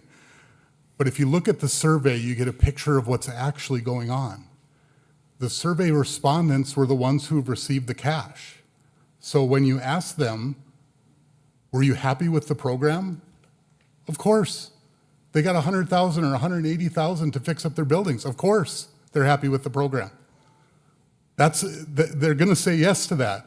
And I was actually heartened that they also were generally happy with the way staff worked with them on the program. That's worked well. And so, kudos to the staff, kudos to a program that has worked well for the very, very select few that have gotten to take advantage of it, because it's been a wonderful program for that. But respectfully, I think we are ready to move on. And, in the coming weeks, we're going to see some of the results of the work that Paul and I did with a few community members on some economic development thinking. And there's going to be good discussion there. It's not just this, there's different pieces to it. But I think where we're sitting, when you see a list from the city manager's report that talks about what could be a $60 million bridge for 3rd Street, that's not budgeted, okay? In the current capital plan, there's $19 million for the police department, not budgeted. We didn't put anything in the budget. The one that we are sending over to the county doesn't include anything for that right now. Our priorities have to focus on what we actually can do as a city and the things we need to be good about and be good at. The gentleman talked before about streets and roads. We're pushing on that. At the very least, we're sending a lot of money that way. Hopefully we're going to see those results, but that's a long-term path. These are the priorities, folks, at least in my mind. That's where we have to focus and spend our money. And I think this approach makes sense. I'll vote yes tonight. We'll see where our colleagues go with it, but I'd really like to see this draft ordinance in front of us so we can take a look at it. Further discussion. Alderman Pittner. Yeah, I agree and I disagree with some of the stuff that's been said. Select few group of people. There's also a number of contractors and employees of those contractors. I would say that some of these programs have benefited them. I agree it's hard when you see the constraints of public safety and whatnot on our budgets and needing to prioritize them over economic development, property tax relief, improvements. I'll vote yes on this tonight. I'll just be clear. I'm willing to have that discussion. Depending on how it shapes and how it looks when we get this in front of us, we'll have that discussion then. But again, I mean, I don't want to go back to 1980. I don't want to go back to 1990, 1995, the Minot that I grew up in, where nothing was happening. People were leaving town as quick as they could. I was one of them.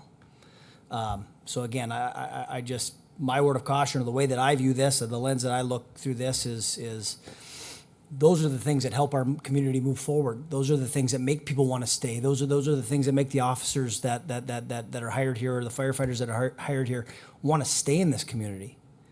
The quality of life things that we can do to enhance those things for our citizens. Again, I think we have to be willing to have all the discussions that we need to in order to find ways to increase revenues, to support public safety.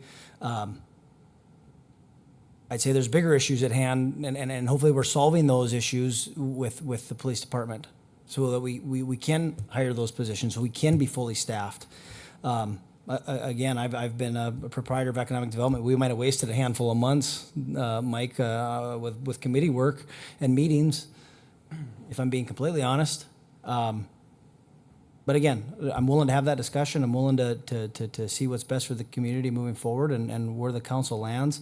The only thing I would ask is that we couple this conversation with our economic development committee work, because I think this goes hand in hand.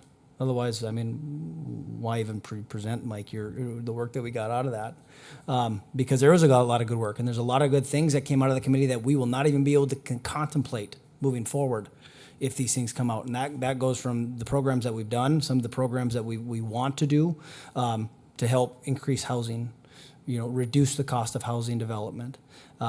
So again, I think this is a bigger picture. But again, I'll vote yes on it tonight because I'm willing to have that conversation.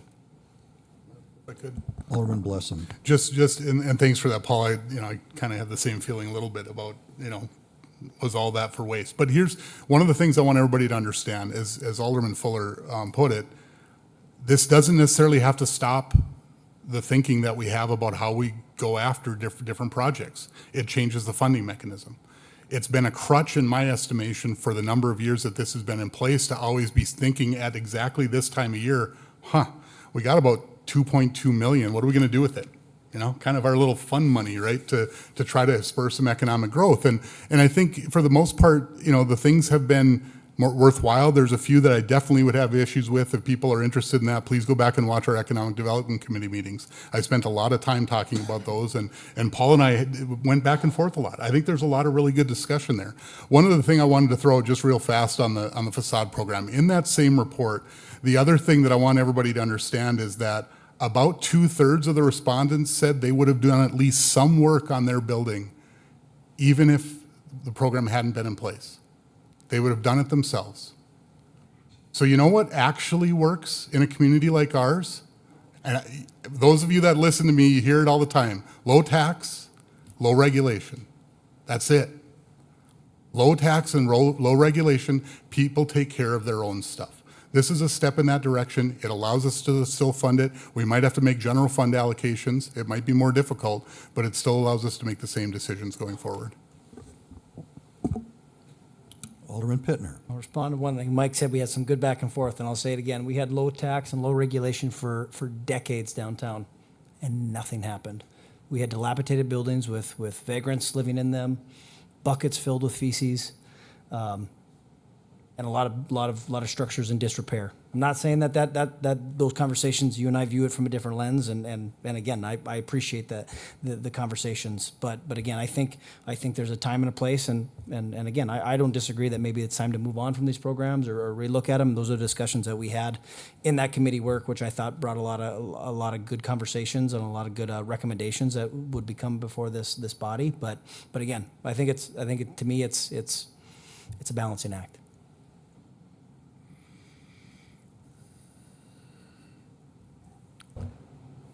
Okay, I guess I'm going to just comment briefly that,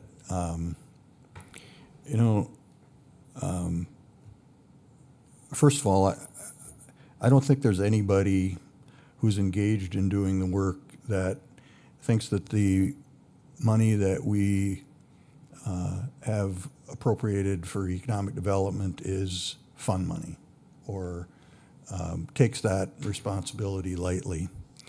I think when you look at the increase in property values downtown in the central business district that are up 240% since 2009, that's a success story.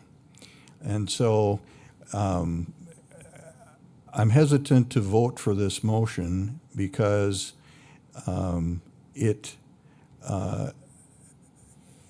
perhaps goes a little too far in what is a reasonable attempt.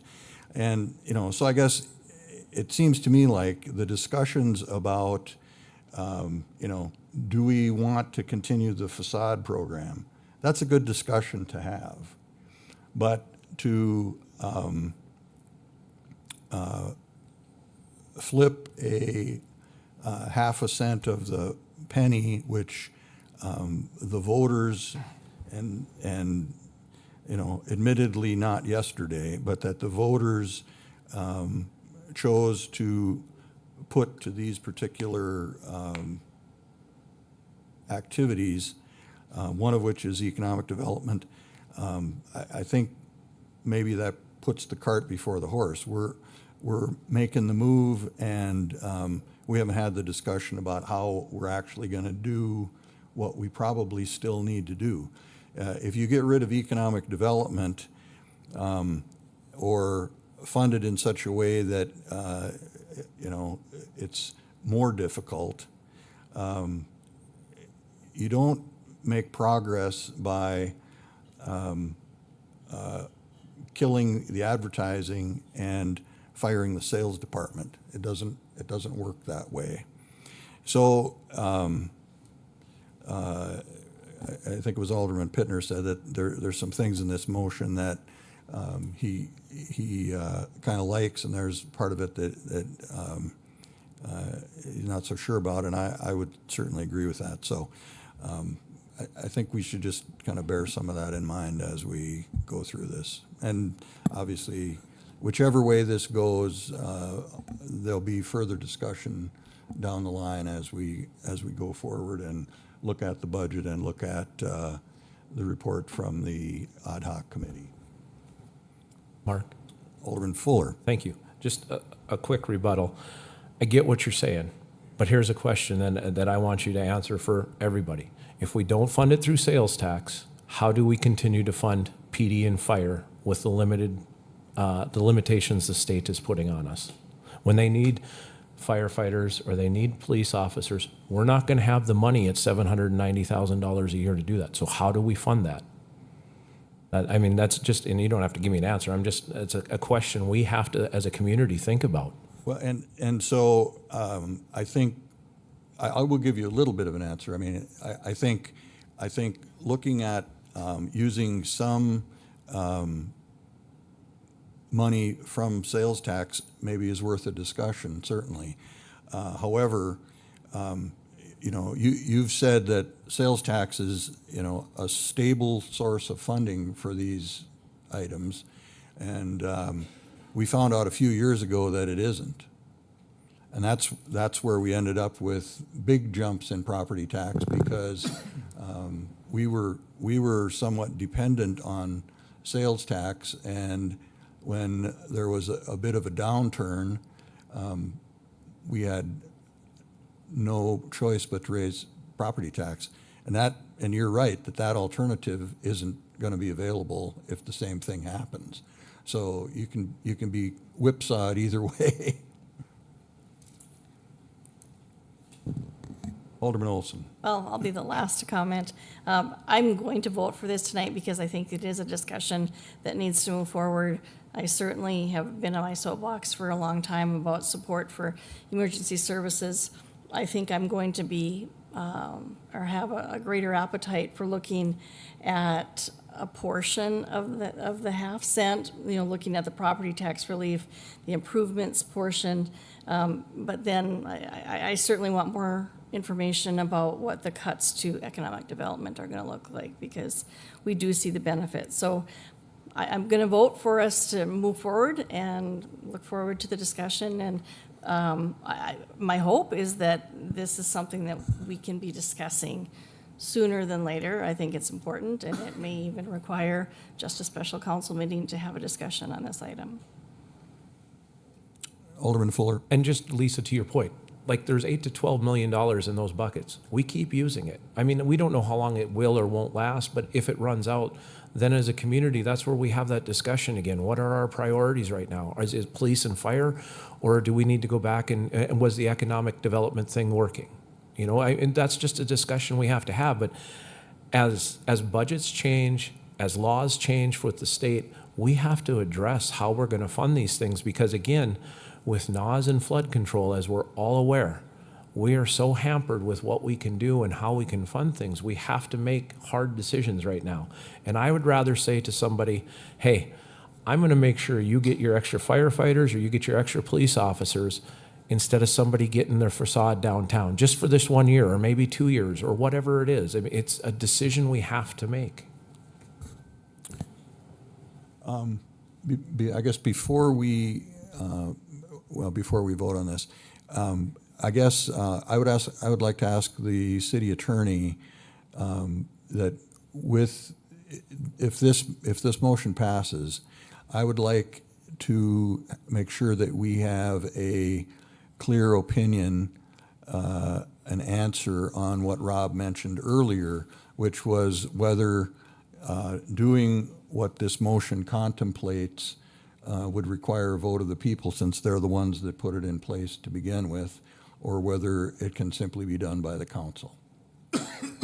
So, Mayor Janser and members of the council, so the city of Minot is a home rule city, and our home rule charter contains the ability to impose sales taxes. So my response would be that because we have that power in our home rule charter, that the governing body can make that change by ordinance alone without sending it to the voters.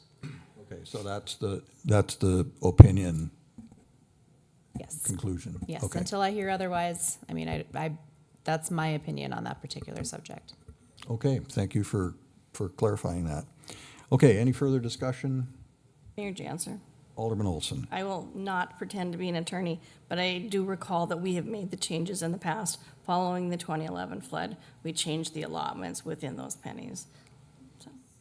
Yes, and there's been past practice, like Alderwoman Olson said, utilizing those home rule powers. Okay. If there's no further discussion, we have a motion and a second. Everybody clear on the motion? All right, cast your votes.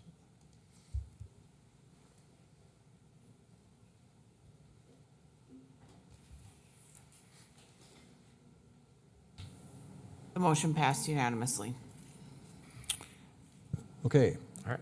You have more? I do. I have one more quick one, and this one shouldn't be a very long discussion. So we've had this talk before. I would like to move or make a motion to direct city staff to begin providing city council meeting packets no later than 1 full week before each regular city council meeting, instead of the current timeline of approximately 4 days. I'll second. Okay, if I can continue, Mark. Go ahead. And again, this isn't about micromanaging or anything like that. It's about me and maybe some of the other council members who are struggling like me being able to effectively do our jobs. The current turnaround time makes it difficult to thoroughly review any of the complex items, dig into the budgets, look at contracts, or ask legal questions, whatever we got to do. But most importantly, we don't always get the clarification that we need from staff before we come to these meetings.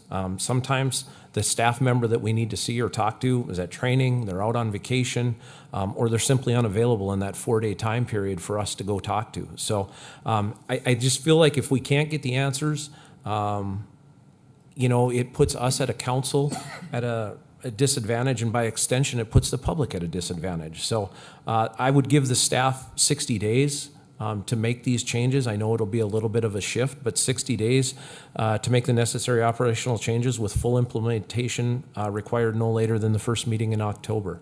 I know there's been some behind the scenes talk about this already. I just, when we got this budget the other day and the packet, and we had 4 days to start looking into this and talking to people, I went to reach out to Jason today. He was unavailable. Thank goodness he called me.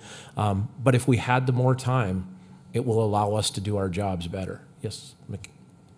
Alderman Fuller, council members, I will say that back in, I believe, 2001, there was a resolution that passed setting the agenda policy. So if it's all right with the council, I can take this direction, work with the city attorney's office. Tom Joyce has been very active with the PII people, and we can bring a resolution back at the next meeting that you guys can approve, and it will outline all of this. That sounds perfectly fine to me. Mark, if I could. Alderman Blessam. Harold, I know there's been a discussion going on and a project actually running because I was interviewed for it. And this was actually pretty close to the thought process that I gave them as I talked to them, because for me, it wasn't necessarily that, hey, it's got to be done Monday and it's a cutoff. To me, it was, I'd love to just see a preliminary, right? This is the first draft. And Thursday is still finalized, timeline-wise. And so I guess I just wanted your input. Where is that at? Is that still coming? Because it kind of is running alongside this then, if we're trying to do both those things. Mayor Janser, Alderman Blessam. Yes, we've been working on it diligently. I would say temporarily it's kind of been moved to the back burner as we were focused on budget and getting that done, with our intent to return back to it more aggressively once we were through budget. So again, staff has already been talking about this. You're correct. Not only did council have some of that desire to have the agendas out earlier, I think some of the staff did as well. And so we've been in the process of discussing and how do we implement that and how do we do that to give the council and the public a full week to do that. You know, there's pros and cons to it. I think I would prefer to err on the side of transparency and providing it out quicker. There may be some challenges of, things coming on and off the agenda. Sometimes people speculate on why it's coming on or off, and that puts the city in a bad position sometimes. But I think that's probably surmountable. I would prefer that we just have it prepared in advance, that a week in advance of the meeting, that agenda is set. And outside of some extenuating circumstances, we're going to be pretty rigid about adding something to the agenda. In that time frame, it's going to have to go on the next agenda that we're already probably 50% of the way working through at that point. So those are some things that we can talk about going forward. Again, staff has been discussing that. It's a pretty significant detail. It just got postponed a little bit while we turned all of our attention to budget, and some of that time will free up here tonight after the staff presentation. So Mark, if I could, so Harold, do you think that this timeline aligns? Does that make sense that the staff side would be able to deliver by the first meeting in October if we have a resolution that we approved? I definitely believe it's doable. There's going to have to be some cultural shift. I mean, we're going to have a couple months here that we're going to have to get away from doing everything kind of towards closer to the council agenda and make sure it's prepared further in advance. Some of this means it's going to get, some of this agenda preparation is going to be pushed further down in the organization instead of just the department heads doing it in order to help prepare that, which I think there's some organizational strengths and advantages of doing that as well. So I definitely think it's doable. I would agree with the city clerk that, first focus is probably changing the agenda policy, and then staff will work towards adapting and getting to that point. And again, I believe there's strengths both for the public, for the council, and for the staff in moving this direction. So I definitely don't have any opposition to this change. But yeah, there will have to be some cultural changes to get there.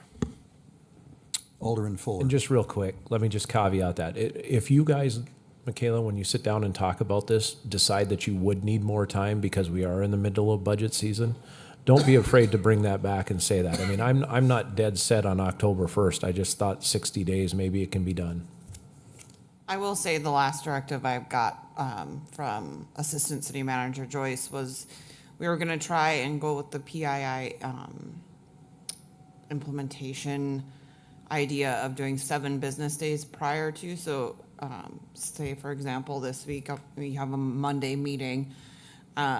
We would culturally shift all, like some of our major meetings, and you would have the agenda for the next meeting by Thursday of this week. So it would all happen in 1 week, and then you'd have a whole week with staff to kind of have any discussions. He's already directed me to work on the resolution. Mondays are usually a little difficult for me, so I've started a few things, but just haven't gotten to talk to Steph about it yet. So and I think we were talking maybe possibly the late September meeting. So actually, you'd be giving us an extra 15 days. Glad to help. Okay, so, given all of that and actually I was interviewed for that, same initiative, but, so what's the motion that's on the floor currently? The motion as I would read it would be,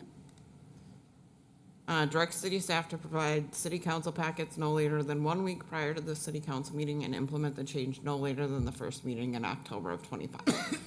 But just with the understanding that when you make this vote, that the resolution will need to come at the next meeting. Absolutely. Okay, everybody's clear on that part then, and it becomes part of the process of getting there.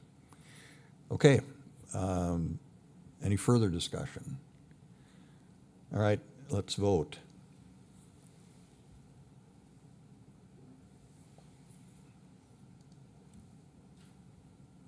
The motion passed unanimously. Okay, anything else? All right. That brings us to item 10, which is liaison reports. Let's start with Alderman Fuller. I only had one this last month that I was able to make it to, and that was a library board meeting. It was a longer meeting. We reinstated Mrs. Lean, AKA Mrs. Sugarman, to her position at the library, so that was the majority of the meeting. Alderman Samuelson. Ward County Planning had a meeting last Friday and found out that Ward County Commission passed the planning rules that they've been working on for 5 years, so that part of it is over with. So it's just the normal business that we do. I can imagine you're relieved. That's good. Alderman Pittner. Yes, Renaissance Zone, again, we've seen the applications that have come through this body. Again, continue to work on implementing some of the discussions even prior to the Economic Development Review Committee, whether that's realignment of blocks within Renaissance Zone. Visit Minot, again, continue the work there. State fairs in town, get out, get your corn dogs, anything deep fried that you want. There's a bloomin' onion in my wife's future, I'm sure.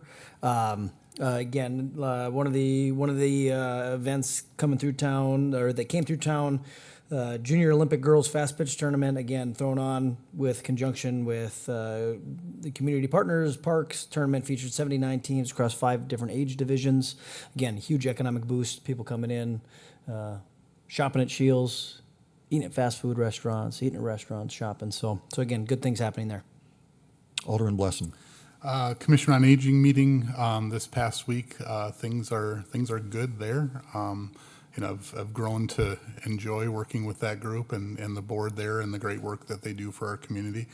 E911 meeting, I think it's been a few weeks, but I don't remember when we last did liaison reports. So I think the last one there, we were discussing a couple items that were headed for the different budget processes, whether it was some monitoring work that dispatch was looking at doing to make sure that they were monitoring calls and providing feedback to staff, which I think is a great thing. Having worked in the call center world, that's a big deal. But overall, good things moving forward as well there. And then economic development, we're done with our committee work, so just bringing it back to council. And Michaela, do you remember when we said, is it second meeting in August? First meeting? First meeting. I believe we have it on the first meeting. First meeting in August. So, yep, so we'll have some good discussion coming out of that as well. Alderman Olson. June 24th, I participated in the Central Dakota MPO Executive Board meeting. On July 7th, participated Service Basin Planning Council Loan Review Committee, and it's just going to be rinse, wash, and repeat because I have both of them July 24th. So there we go. Very well. My items were covered in the mayor's report. That brings us to item 11. So moved. Second.